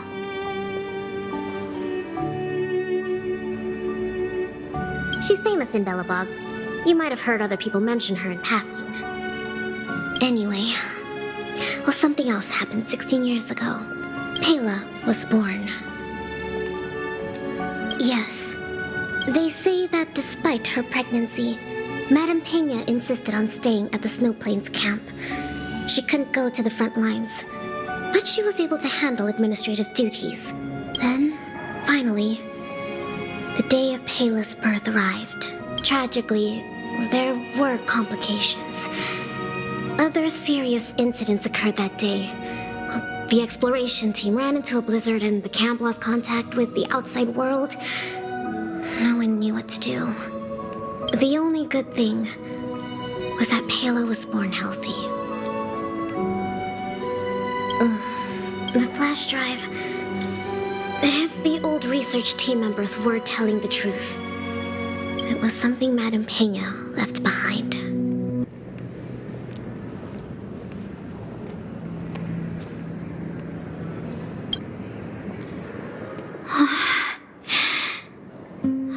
Madame Pena asked a colleague to take her terminal and flash drive back to Belobog. She said they contained a treasure for Pela. She said that once Pela was older, she'd be able to understand the contents. But that colleague was attacked by fragmentum creatures on his way back to the city.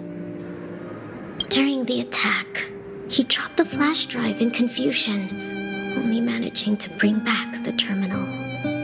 Apart from Madame Pena, nobody knew what the flash drive contained. But they say she left Pela many letters. From the moment she knew she was pregnant to the day of Pela's birth.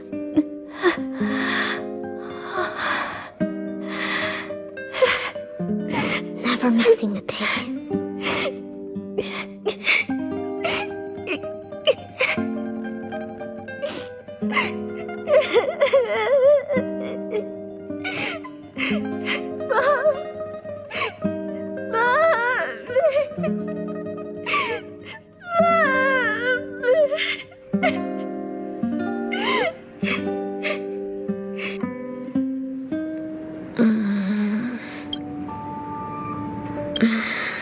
There's somewhere I want to go.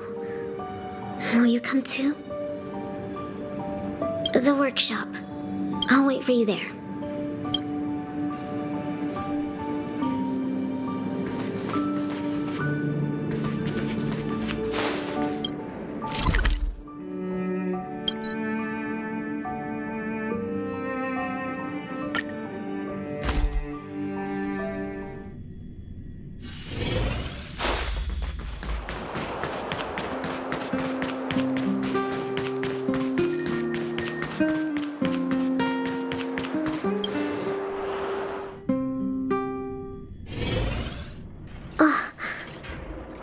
Serval. Japard. I'm back. Lynx! You're finally back. What's with the red eyes? Did something happen? Japard? Way to make it obvious. Welcome home, Lynxie. Oh, it's okay. It's okay. Seems like a lot went down in the snow plains. Thanks again for your help. I think we need a little private time. See you soon. I should give them some time together.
To log off. Head back.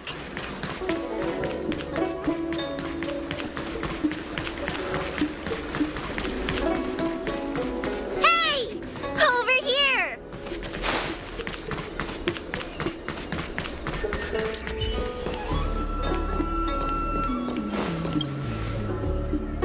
You're easy to spot. Are you going to Aurameli? A new arrival like you should get a tour guide. Yeah? So what? I go out all the time to see patients. So, I know the food establishments around here like the back of my hand. I'm the best tour guide around. I won't charge anything for my services. Except for food, of course. And if you get into medical trouble, gastrointestinal discomfort, sprained ankle, yada yada, you'll have a professional doctor right by your side. That's a 2-in-1 deal.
we've reached our destination, Aram Alley.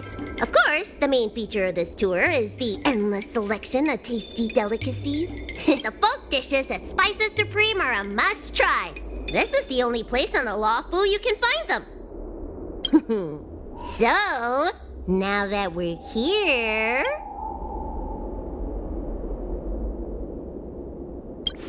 Ooh, girly confused pork, crisp melon and diced chicken, star taro braised pork, chili oil beef awful stew, Granny Chen's tofu. I'm getting tired saying them all. Reciting medicine ingredients is easier than this. Let's start with the snack stands. You can browse around for a bit. I'll go find us a seat while you make up your mind. I should see what the other customers have to say about the food here.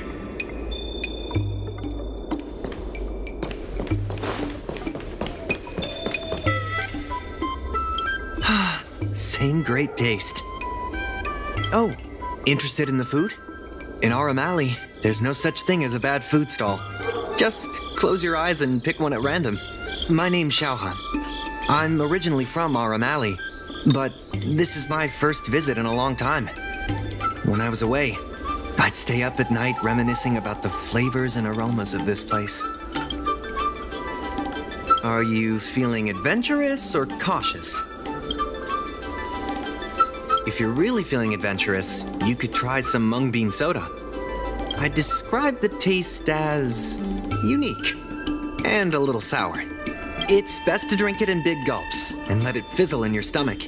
That's a great feeling.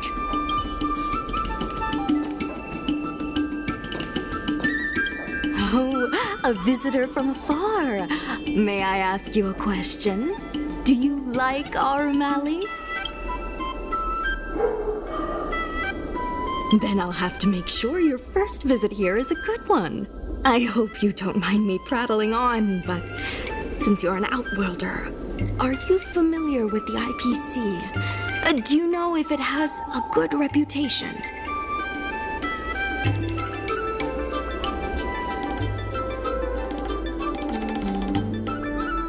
That's true, and they made it much more convenient to exchange Strelin credits.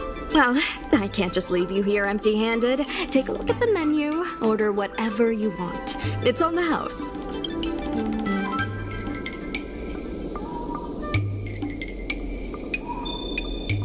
Alrighty.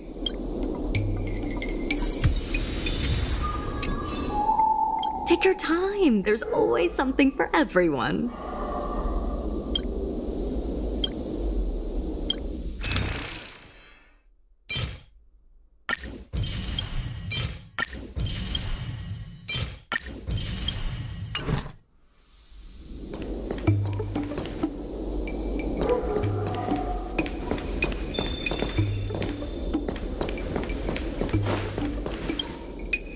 So, is there anything good?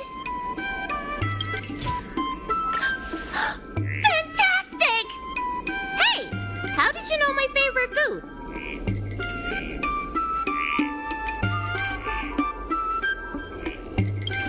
Great, but it looks like you only brought enough for one person. What am I supposed to do?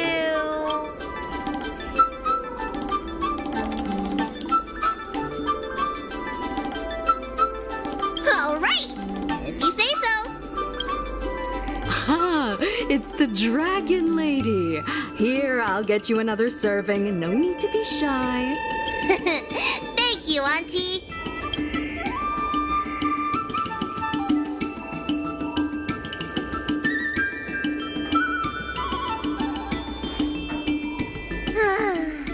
I'm so full of snacks I can hardly move. I haven't even gotten around to business yet. I wanted to stop by Elegance Pagoda to buy some medicine jars while I'm out. Come on, let's go.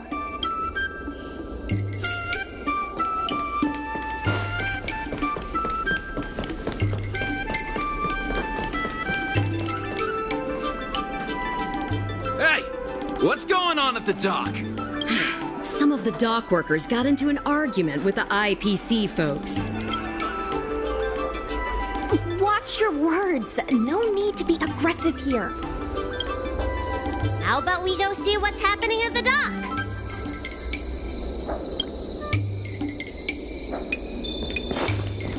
When did you decide to show up, little Miss Feisty? How is this any of your business?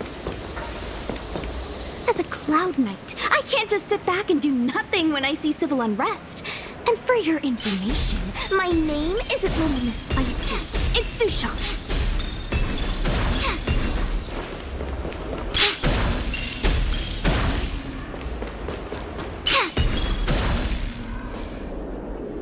Please, miss, allow Arum Alley Merchant Guild to take care of this matter. You're from the Merchant Guild? What a joke! You people can't take care of anything! Everyone here knows that our Room Alley Merchant Guild is as incompetent as it is dysfunctional. The lease for the docks isn't even paid yet.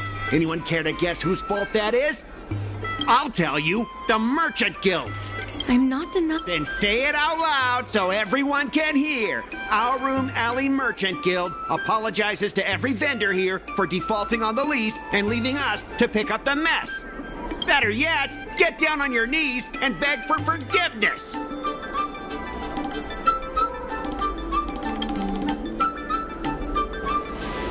You're being completely unreasonable. Why can't we talk this over?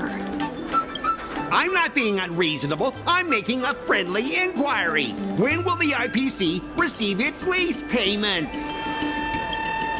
I'm afraid we can't pay at the moment. We leased this whole dock to your merchant guild, hoping that it would rejuvenate our Room Alley. And look at it now. A perfectly good freight dock has gone to waste. They said at the moment. That doesn't mean they'll never make the payments, right? Don't be so gullible. How about we make a little bet? If the Merchant Guild can pay back the money it owes, I'll get down on my knees and apologize to all the people of our Room Alley.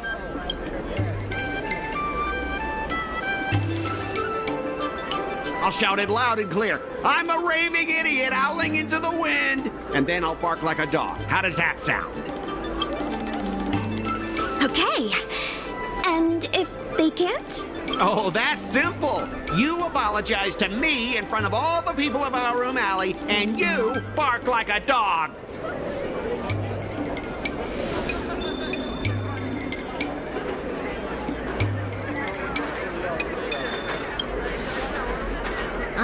You're not being very helpful, are you? Deal. You all heard that, right? I'll be waiting for you. Come on, let's get out of here.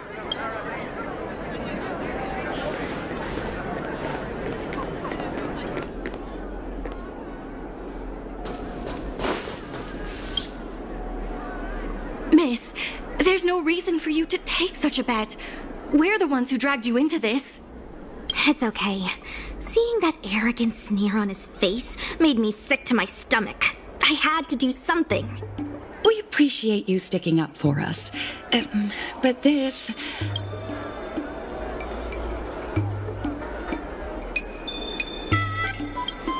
Now that I think about it, if I lose the bet, it'll reflect badly on the Cloud Knights. But you can't give in to bullies. My name is Ming-Shi. I'm the secretary of Arum Alley Merchant Guild. Most people just call me Miss Secretary. This leasing dispute is between the IPC and the Merchant Guild. You shouldn't have been dragged into it.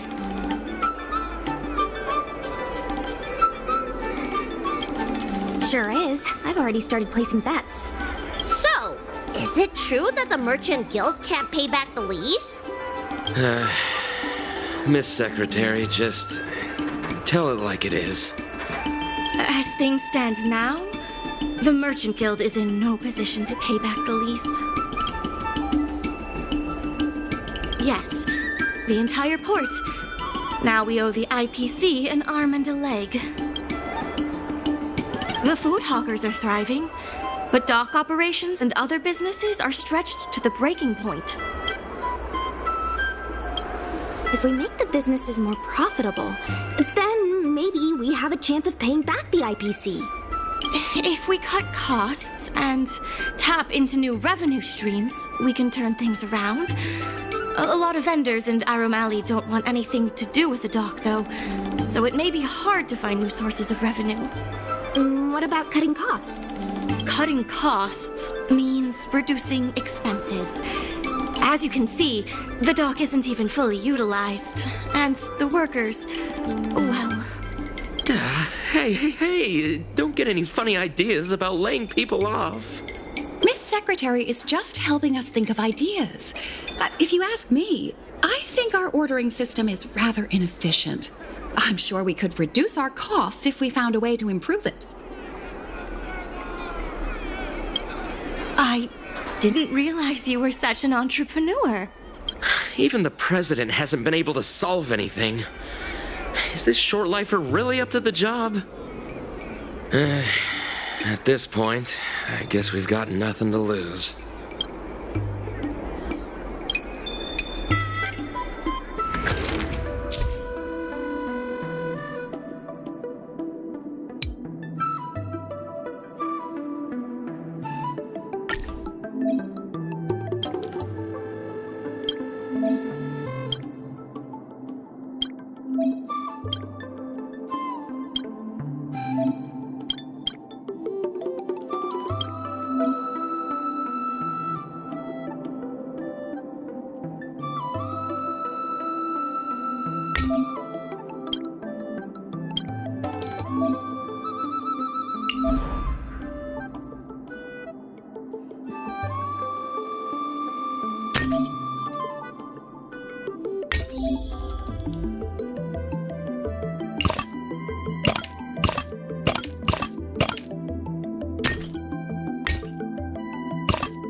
This will certainly save us on shipping costs.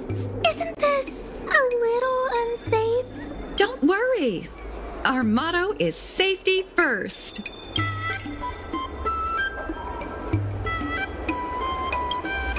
Jeez, don't get too full of yourself. Impressive, but if you ask me, inventory efficiency isn't enough to save us. If the Heron Express doesn't deliver the goods, then they're just gonna sit around collecting dust. I see your point. If you have the time, could you accompany me to Heron Express's Arum Alley branch office? Of course. It's just... I'm better with brawn than brains.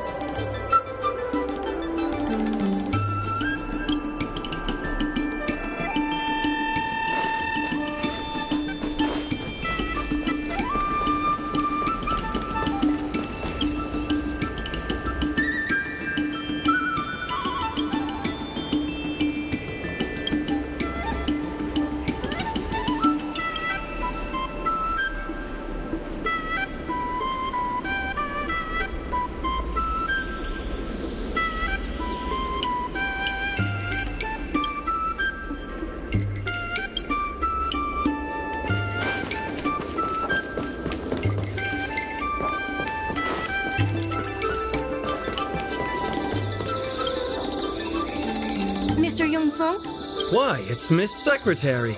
And who do we have here? I'm Sushang of the Cloud Knights. I think you already know the little girl with horns on her head. And this is... Good to meet you all. Miss Secretary, I heard you made a bet with the IPC. And if you lose, you have to bark like a dog? The word got out pretty quickly, huh? Those Outworlders from the IPC are the worst. How did you get bogged down with them?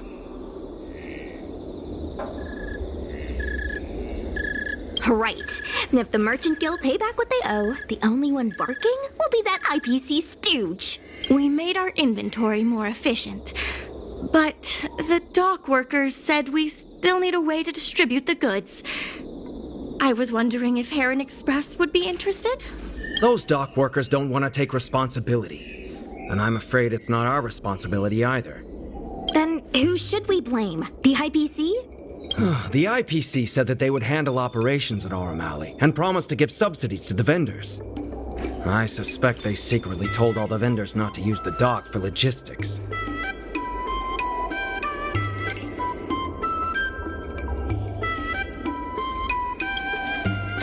We can only blame ourselves for letting them get away with it for so long. If we can't pay back the rent, the financial damages will be manageable, but the reputational damage will be irreparable. If the Merchant Guild loses everyone's trust, it'll become an empty shell of its former self. And without the Merchant Guild, the IPC will have no competitors in Aurum Alley's business district. The IPC wants to turn this place into a big logistics warehouse. By then, the food hawkers and used goods stores will have to move away. So no more Aurum Alley? Correct. The physical space will still exist, but the Aurum Alley we all know, its fragrances, its bustling tourists, will be nothing more than a memory. Let's not get ahead of ourselves. What are we gonna do about the matter at hand? On the logistics side, we can reduce costs by making sure the delivery routes are planned efficiently. Mr. Yongfeng, please allow our friend to try his hand at it. He has some skills that could prove useful in this area.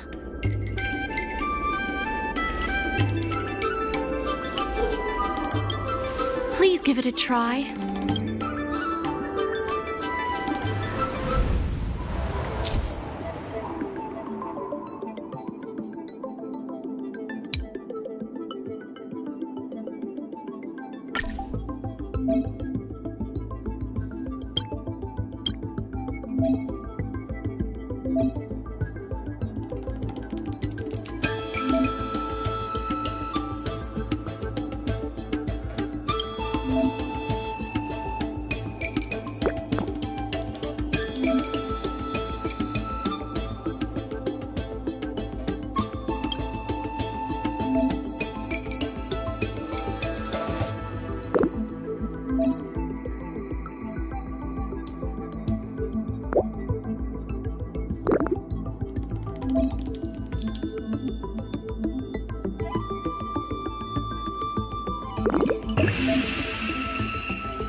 With these routes in place, logistics costs will be reduced significantly. I knew it! You're the heroes who can help us revitalize Aurum Alley. Now, can you tell us what really happened to Aurum Alley? Well, Aurum Alley was originally the busiest night market in Exalting Sanctum. In days past, this alley, famed for its food and commerce, was brimming with Arumatons collecting goods for their masters. But that prosperity has long since passed. Restrictions were placed on civilian Arumatons, and new commercial centers began to spring up. It was like being on a gentle downhill slope. Everyone knew things were changing, but no one thought it was serious. When the Lawfu was moored for maintenance and trade with the IPC increased, a new threat emerged for the Merchant Guild. The IPC's announcement of a bid for the development of Aurum Alley. Their promises were visible, tangible, and extremely aggressive. When the gentle downhill slope suddenly became the edge of a cliff, no one could pretend to ignore it anymore. Both the Merchant Guild and Aurum Alley itself were in jeopardy. The contract for operating Aurum Alley's business district is about to expire, and the IPC's regional director has seen an opportunity.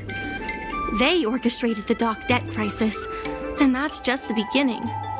Meanwhile, vendors in Arum Alley have expressed mixed feelings about the IPC. Some see it as a crouching tiger with malicious intentions, while others see the IPC's promise of high profits as a chance to turn things around. But now the chill is setting in. Everyone is worried that Arum Alley is going to disappear. The Merchant Guild has to do something to help the merchants here. Therefore, on behalf of the Merchant Guild, I would like to formally extend an invitation to you all to serve as business advisors in the plan to save Arum Alley.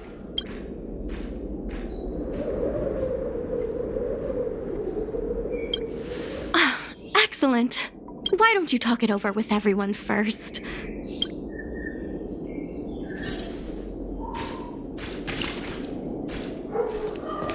I really hope you can help out. I'm not worried about that. I just want to help save Arum Alley. My home, the Xianzhou Yaoqing, had much closer ties with the IPC. Initially, people thought they were just engaging in a little interstellar investment, but over time, things changed. Gradually, the Yaoqing's younger generations began to enjoy the immersion produced by the IPC's entertainment division. Once they started wearing IPC clothing lines, you could hardly tell if they were Xianzhou locals or IPC employees. After their coming-of-age ceremonies, a lot of them aspired to join the IPC. To make it big, the architecture across the whole delve began to change. The graceful flying eaves I saw as a child became fewer and fewer, and the glazed tiles and fallow earth bricks gradually disappeared. Sleek, monolithic IPC buildings started sprouting up everywhere. Many of the Yaoqing locals older than 500, like my mother, will say the Yaoqing has changed. But they're not sure whether this change is leading to a better future, or if it's allowing short-life species to dictate their way of life. It's making everyone anxious. When I saw Mingxi being confronted by the IPC, I felt the same uneasiness. She's been around several lifespans longer than that stooge, but somehow she was still at a loss for how to deal with him. If our opponents were martial arts types, I could hold my own against them. But Arum Alley's problems aren't something we can fight off with a sword. I want to help the Merchant Guild. I want to help everyone at Arum Alley. Please, help me help them.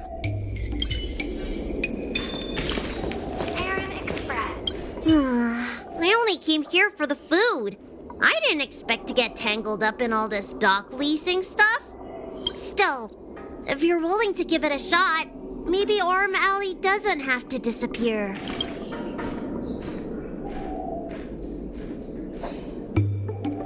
I knew you'd help us!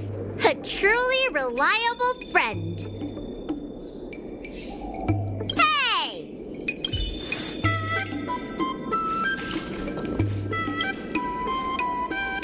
What do you think? Will you become a business advisor for Arum Alley? Great. I still haven't discussed any of this with the president.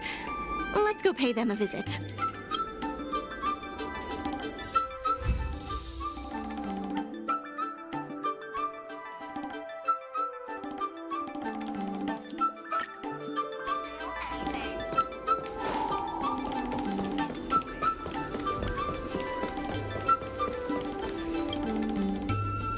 Miss Lian, please tell the president that I have someone who can help us with the leasing situation at the dock, and also bring Arum Alley back to its former glory.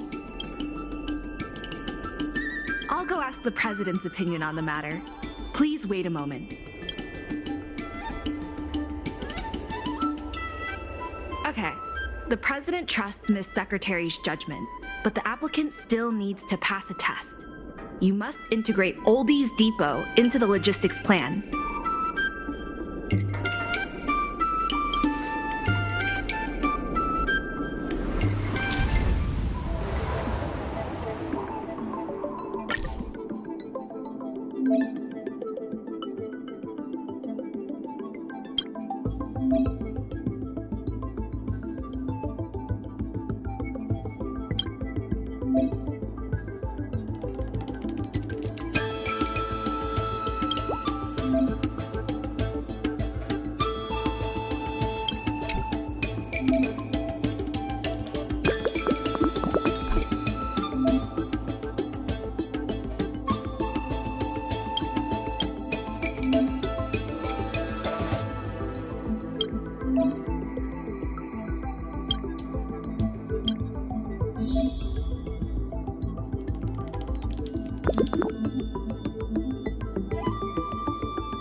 The President acknowledges your expertise and agrees to confer management responsibilities accordingly.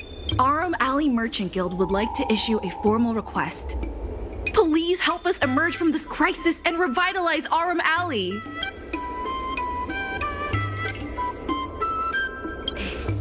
Now that that's settled, please come see me at the dock when you have time. You'll be able to help the dock workers do the inventory and help Heron Express with logistics planning. I keep tabs on all the goings-on in Arum Alley, including rumors and the latest gossip.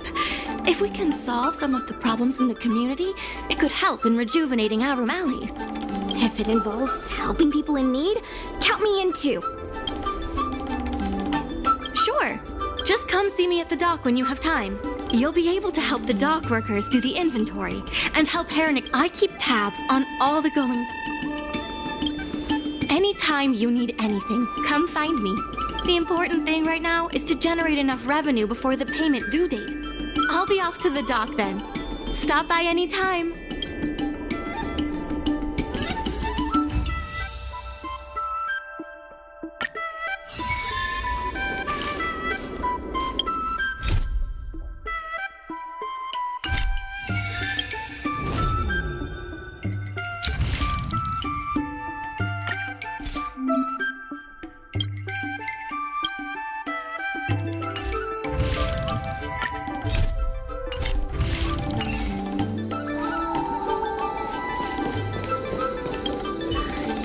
Strange. Saving Arum Alley is a critical issue, but the President didn't even make an appearance. Then why would they put you in charge of things at the dock? Wow, time sure does fly when you're trying to save the world. I need to get back to the Alchemy Commission. Keep up the good work around here.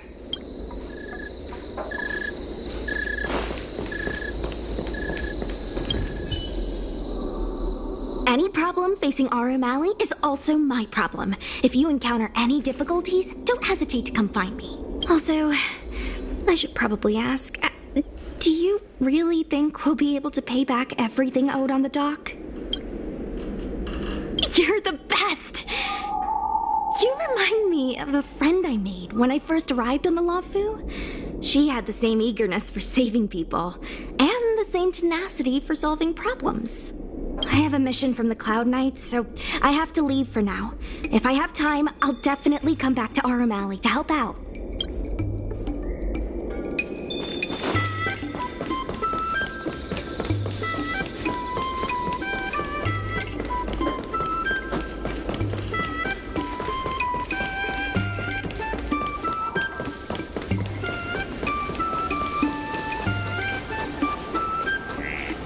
Now that you're here, let's get started on the dock-related work.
There's still more work to do on the Arum Alley Revival Project.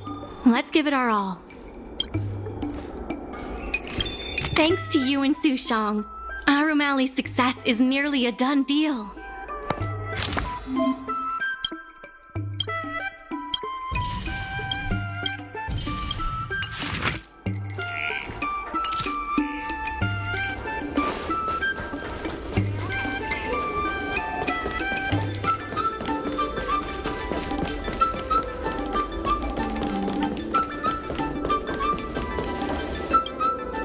Oh, hello there, dear. What would you like to have today?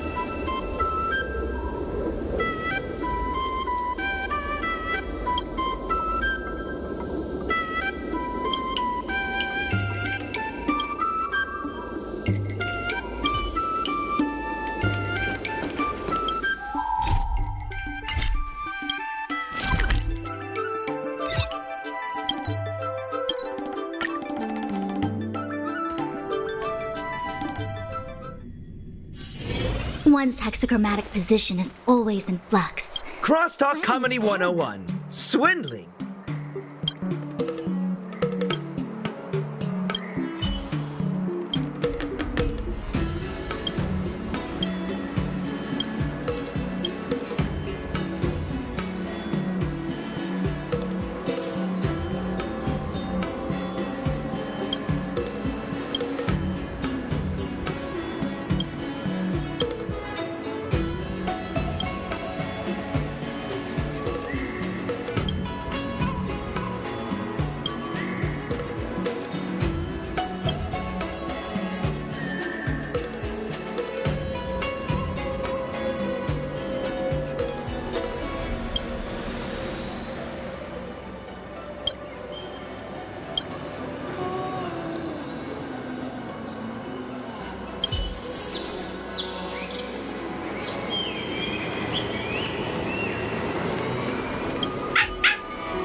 Come on in.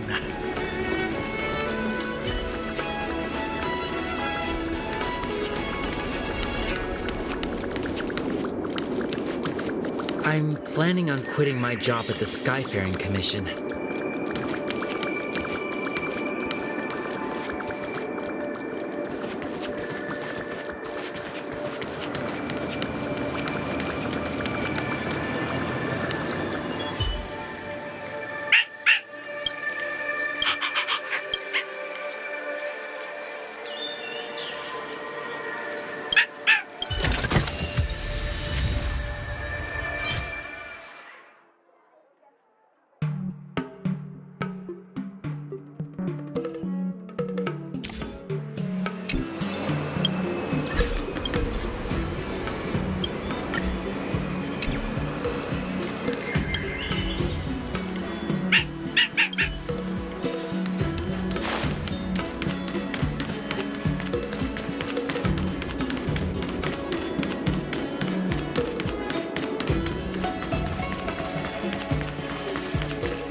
Cloud Quintet is a... When it's friends against trails, the money prevails.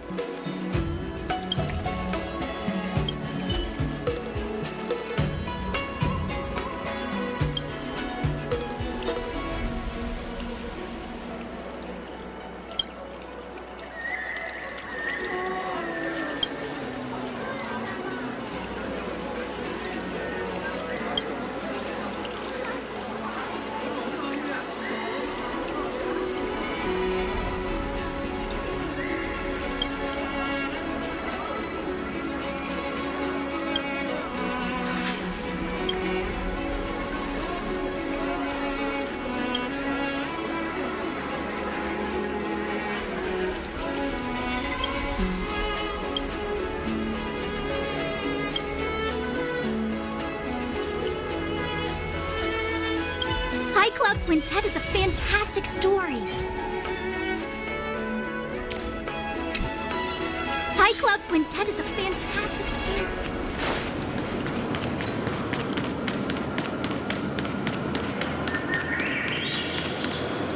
Let me teach you all how to sleep like the General.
Just a few and you'll be full.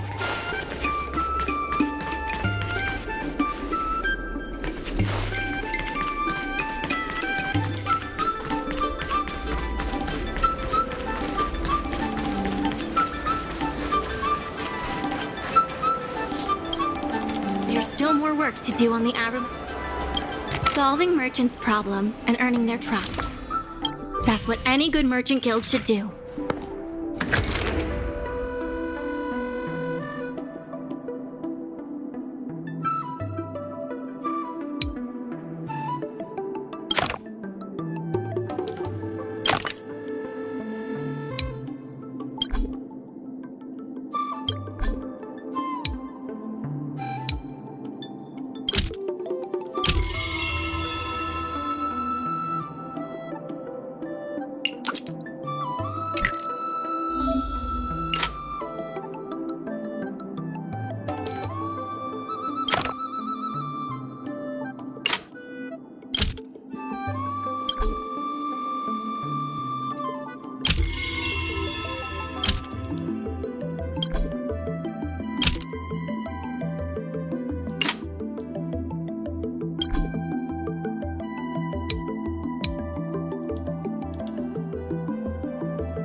there's still more work to do on the Mr. Yun Feng from the Heron Express sees Psy Cranes as family.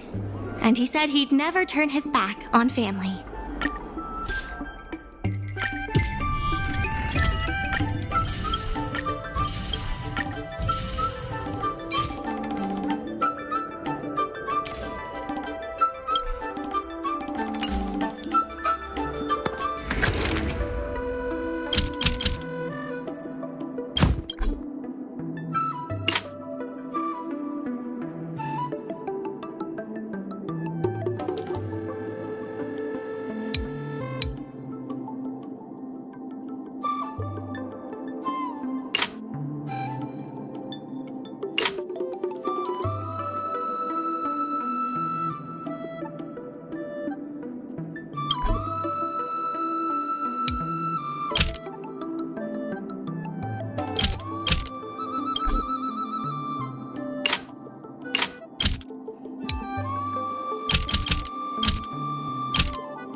I have something to tell you. We achieved our revenue goal for this quarter. This is all thanks to you two. Not to mention the merchants of Arum Alley. The Merchant Guild promises that we will use the money where it is meant to be spent. No disappointments. The funds will be used for the overall repair and upgrade of the dock, which means we won't be able to use the dock's shipping logistics for a while.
local You delicacies can't talk about Starskip Haven without mentioning the Palace of Astrum. And you can't talk about the Palace of Astrum without mentioning Madame Yukon.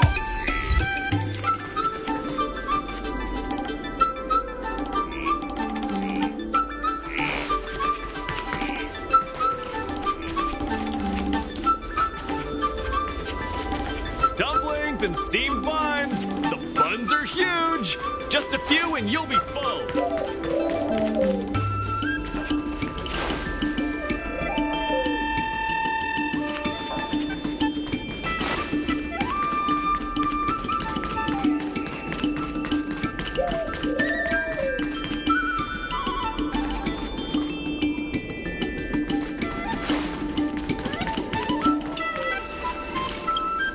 Oh, hello there, dear.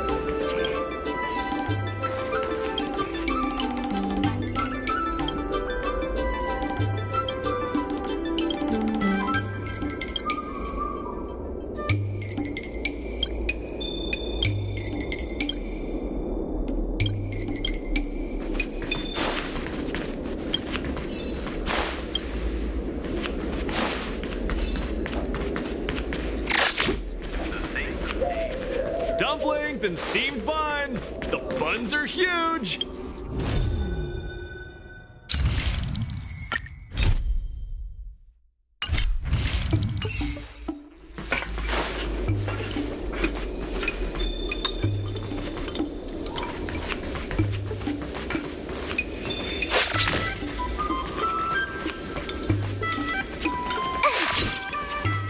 Time to see what these local delicacies have to offer.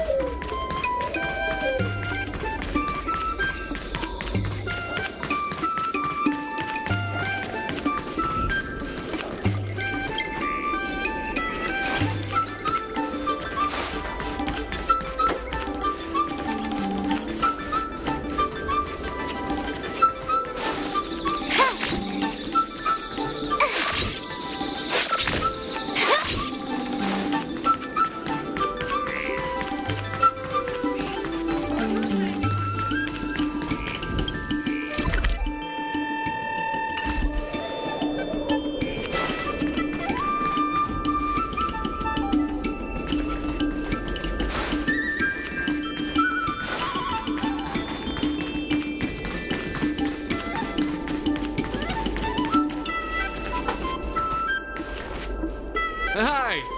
Interested in fitness martial arts?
Interested in...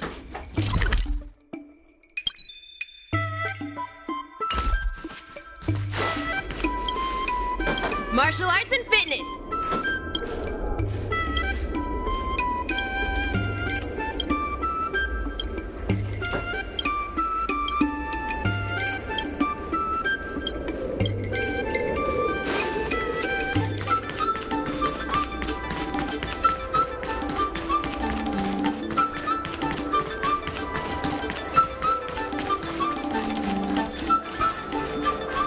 In order to reward you and Su Shang for your long hours of work, the Merchant Guild has ordered some gourmet snacks from Tall Auntie, so you can rest for a bit and prepare for the revival of Arum Alley. There's still more work to do. There are more urgent issues that need to be taken care of first.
Miss Secretary asked me to prepare some refreshments for you earlier. Make yourselves comfortable. I'll bring them out shortly.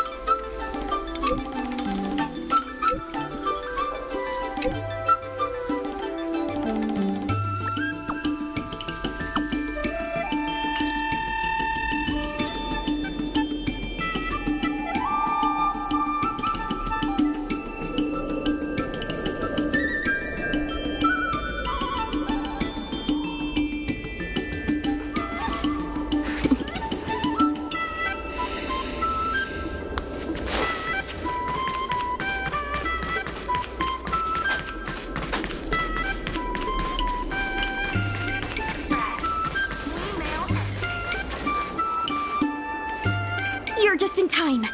Everyone is asking this IPC goon for an explanation. Calling someone an IPC goon isn't very becoming of a Cloud Knight now, is it? I'm not here today as a representative of the IPC. I'm just a tourist. You could just call me Scott. I have no quarrel with you. Can a man come here to deliver a package without being surrounded? There's something wrong with the stuff this guy is shipping. It's causing damage to other people's goods, and our dock here is liable for the compensation. Speak louder. I can't quite hear you. Is this how you treat guests in our room alley?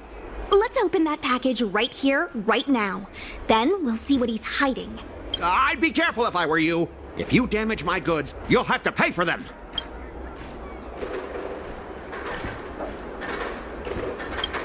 Huh? A serious issue? I think you'll be the ones with a serious issue. No need to make this difficult. Let's open it. Let's check and see if there's anything suspicious.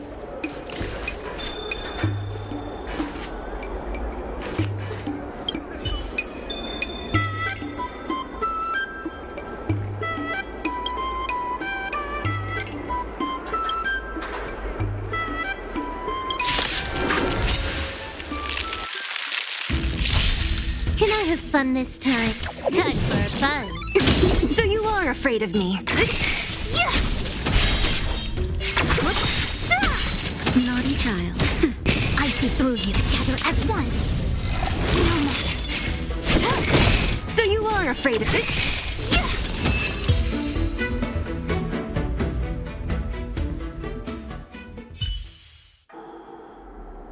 You tampered with this ingenium so that it caused damage to other goods on the freight skiff.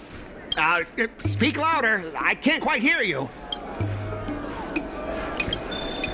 Who's here? Look carefully. This old piece of junk doesn't even belong to me. What? If you don't believe me, just ask the dock workers. If I may, he's telling the truth. This golden cloud toad does not belong to Mr. Scott. Then why was the toad here in the first place? That's now. Let me ask you a question. My vase was almost smashed to pieces. What do you say about that? Huh? Did I hear that right? After making a big scene like that, don't you owe me an apology? I guess we do. Well, are you going to apologize or not? Sorry, sir. For this kind of barbarity, a single apology won't ever be enough. Just think of this as a practice round for later.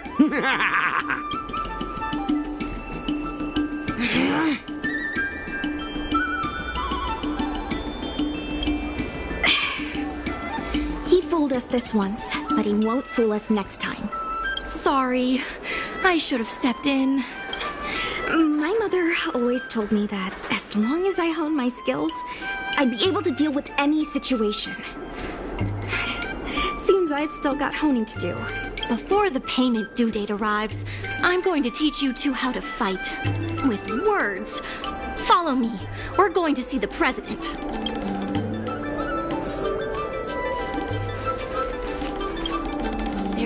more work to do on the... The dock is undergoing an unscheduled safety inspection. It would be best if you took care of other urgent issues first.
The server's still not open. Ugh.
The server's still not open. Ugh.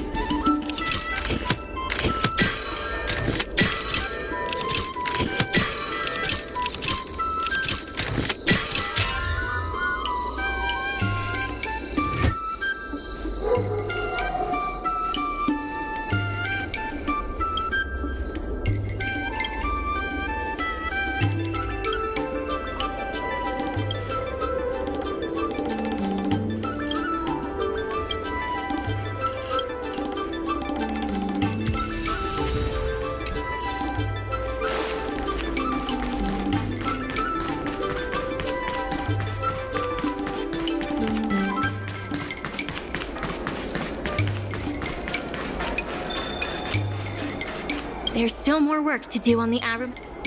The dock is undergoing an unscheduled safety inspection. It would be best if you took care of other urgent issues first.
secretary said that you want to learn how to get the upper hand in an argument.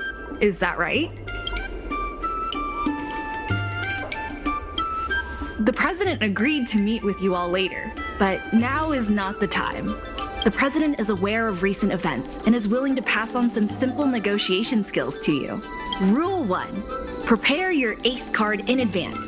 Just as Cloud Knights ready their weapons before entering battle, you should have your ace card ready before you walk up to the negotiating table. I will present you with a few items, and you need to examine them carefully. This is the box that was opened earlier at the dock, the one containing the Golden Cloud Toad.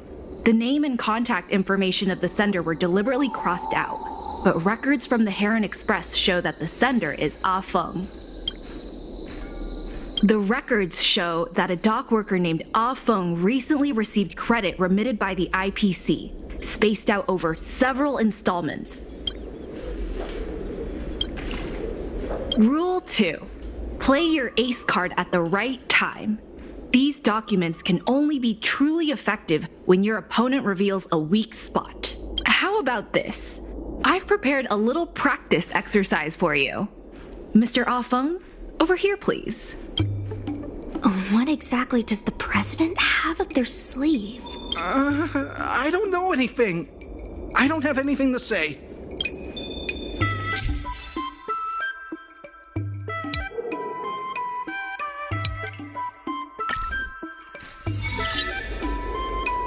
My name's Ah Feng. I was the one who brought out the box containing the Golden Cloud Toad. I was told to move something, and I did. I had no knowledge of the presence of an ingenium. This matter has nothing to do with me. Why do you emphasize that this matter has nothing to do with you? I just want to avoid any misunderstanding, in case anyone has it in their head that I intentionally misplaced an item. I sense a hole in his logic. I was told to move something, and I did. I had no knowledge of the presence of an ingenium. This matter has nothing to do with me.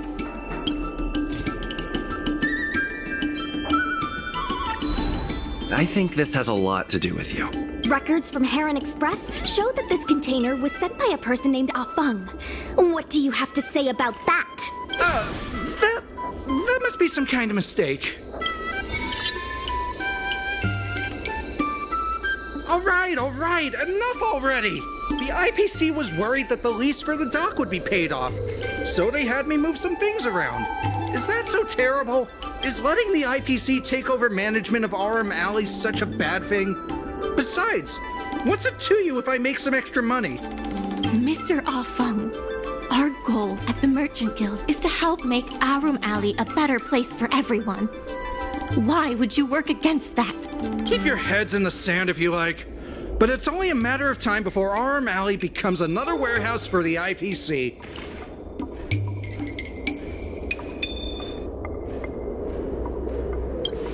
That's right. You shouldn't be betraying your fellow workers for a quick profit. It seems that the truth has come out.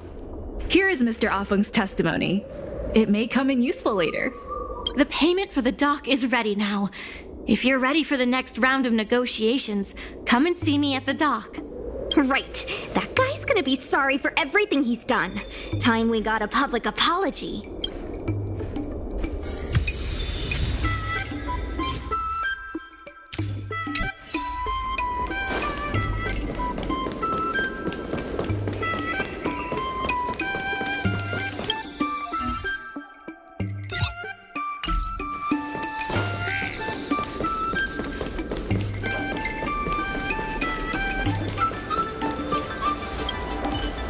IPC representative has arrived, and I've called for Miss Siquei from the Skyfaring Commission to act as a notary. Remember, this is a war of words. Over to you. Before we start, let's review the documents we have. We reached the required amount by the repayment date. This is the basis for our right to continue negotiations, and is a testament to the business viability of Aurum Alley. When the Aurum Alley dock went up for public bid, the IPC won the bid using its interstellar trade resources and extensive capital. Then, the IPC leased the dock out to the Arum Alley Merchant Guild for management and operations. This contract can prove that the Merchant Guild has legitimate rights to operate the dock. The testimony of dock worker Ah Feng, who has admitted to disrupting the normal operations of the dock in exchange for payments from the IPC. Let's go. The notary from the Skyfaring Commission is already waiting for us. On behalf of the Skyfaring Commission, I am here to preside over the leasing dispute between the IPC and the Arum Alley Merchant Guild. Is there anything left to dispute? I'll cut to the chase. The Merchant Guild should have removed itself from Arum Alley a long time ago. Couldn't the IPC choose a sane person to represent them? Huh? Say that a little louder. I can't quite hear you. I said the IPC should send someone else! Goodness, there's no need to shout, little Miss Feisty. My ears are ringing. You should be saving your voice for your public apology. As the representative of the IPC, my presence in this negotiation is legal, reasonable, and sensible. Who do you plan on sending to the battlefield? A random Cloud Knight? That cowardly president who's afraid to even show their face? Or how about that kid who got dragged into this fiasco at the last minute, walking around like he owes someone 50 credits? That's enough, Representative Scott. Please state the IPC's side of the case.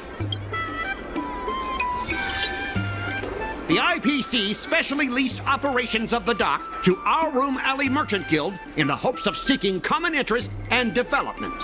Why couldn't the IPC operate the dock from the beginning?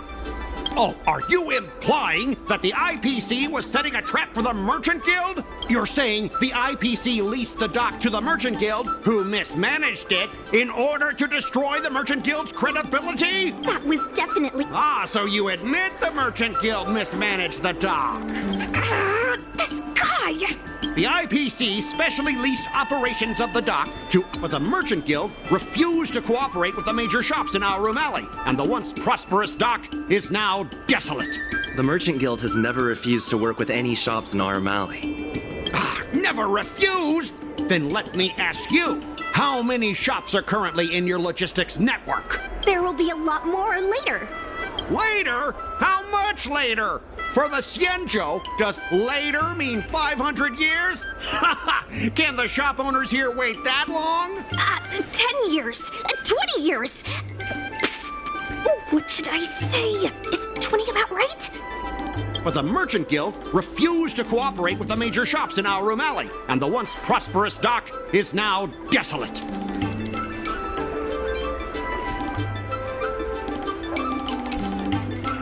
The IPC specially leased operations of the dock to Arum for the inefficient shipping and low volume of transactions at the Arum Alley dock, which does not create any value at all, are clear evidence of poor management.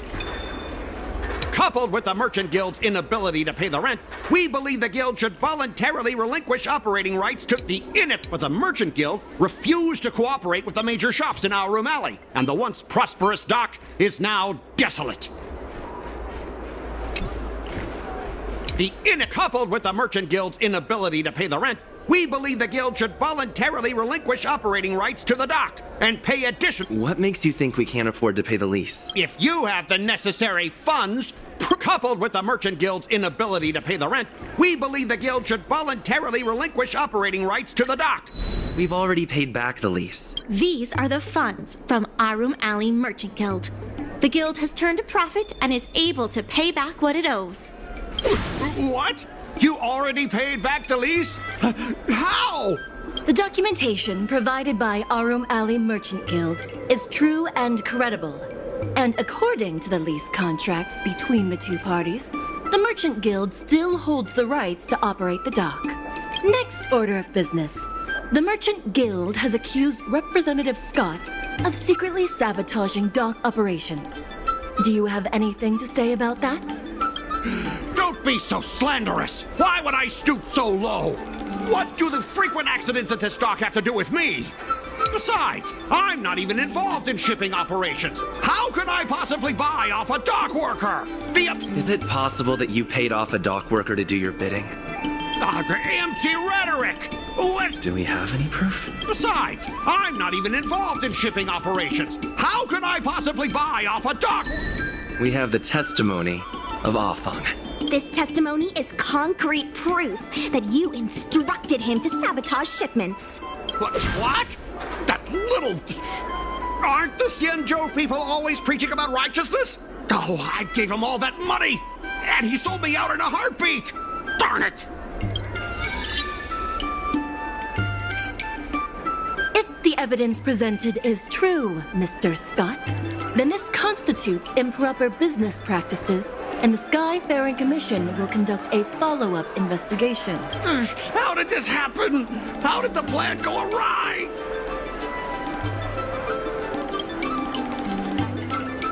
Don't forget about our bet. You have to apologize in front of everyone. What? Why should I apologize? Because you use dirty tricks to trample all over the honest work of others. An apology alone won't be enough to fix the damage. If it were, I'd make you do it 1,000 times over. Consider yourself lucky it's just the once. I hereby apologize to Harum Ali.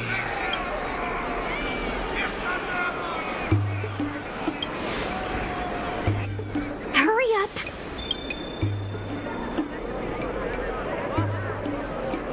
I apologize to all the people of Harum Ali. I'm a raving idiot howling into the wind.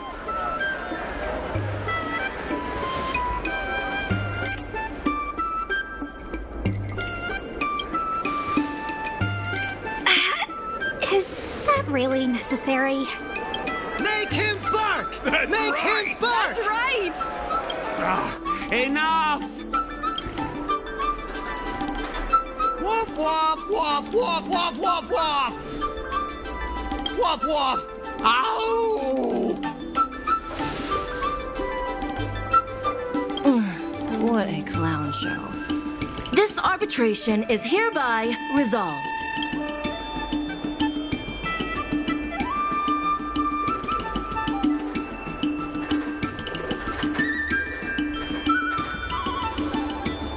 Thanks to all of you, we managed to pull through the dock's debt crisis. Worth every step. We should take advantage of the momentum to upgrade the Harum Ali dock and increase its transaction volume. I'm preparing to upgrade inventory and logistics planning. The previously idle dock is now ready for use, so come see me when you have time. The dock crisis is over for now, but the rejuvenation of Harum Ali has just begun.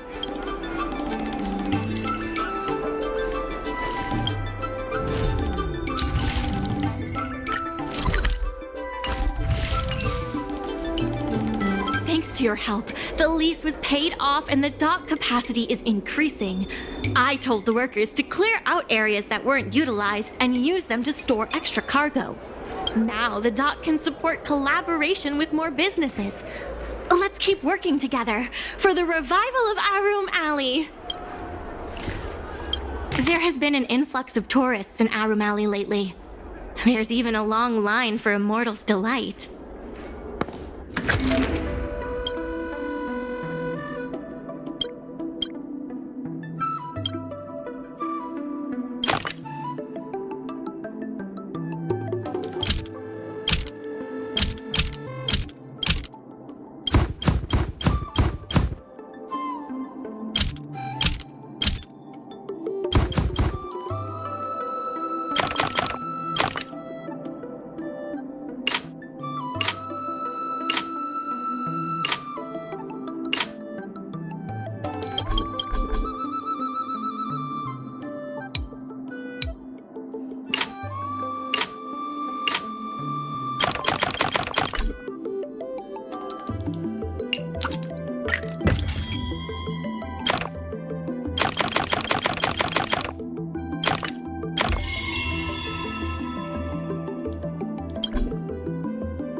There's been an unexpected change in plans.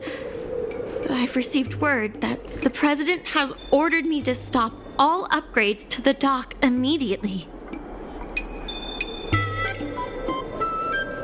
Now's not the time for jokes.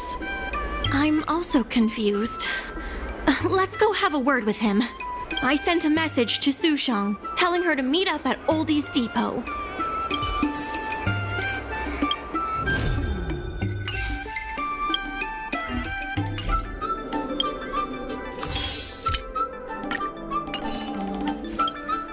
Regardless of the IPC's wish, different matters have different priorities. There are more urgent issues that need our attention right now.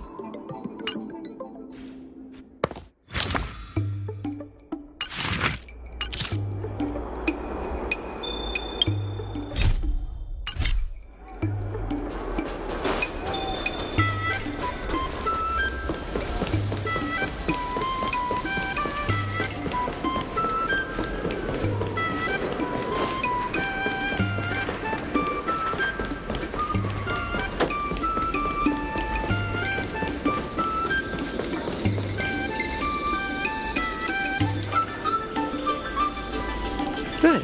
They've arrived. Will we actually get to see him this time?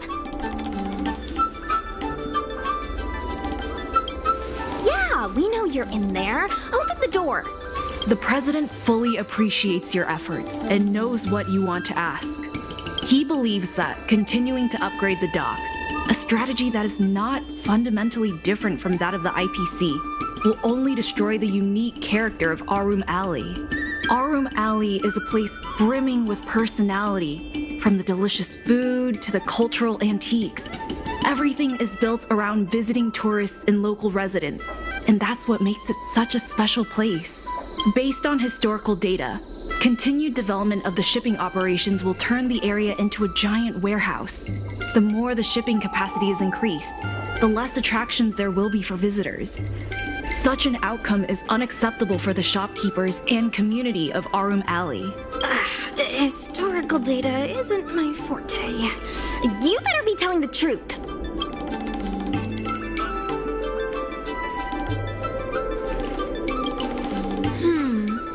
Very well. I believe it's my turn to speak.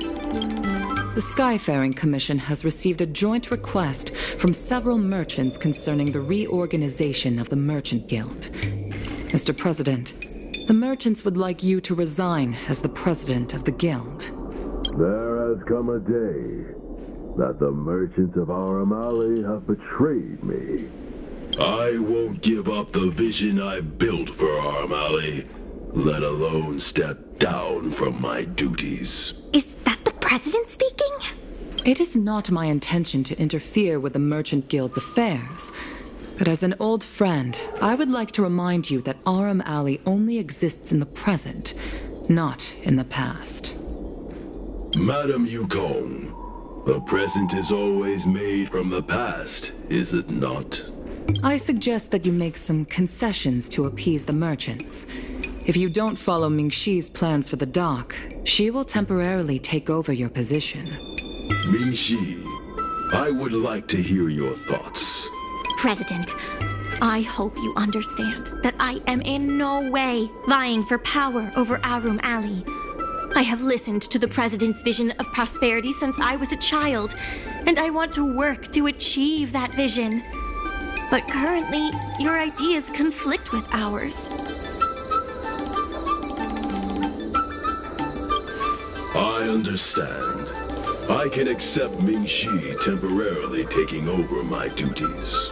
However, Mingxi must make her decision public and win the approval of both myself and all the merchants.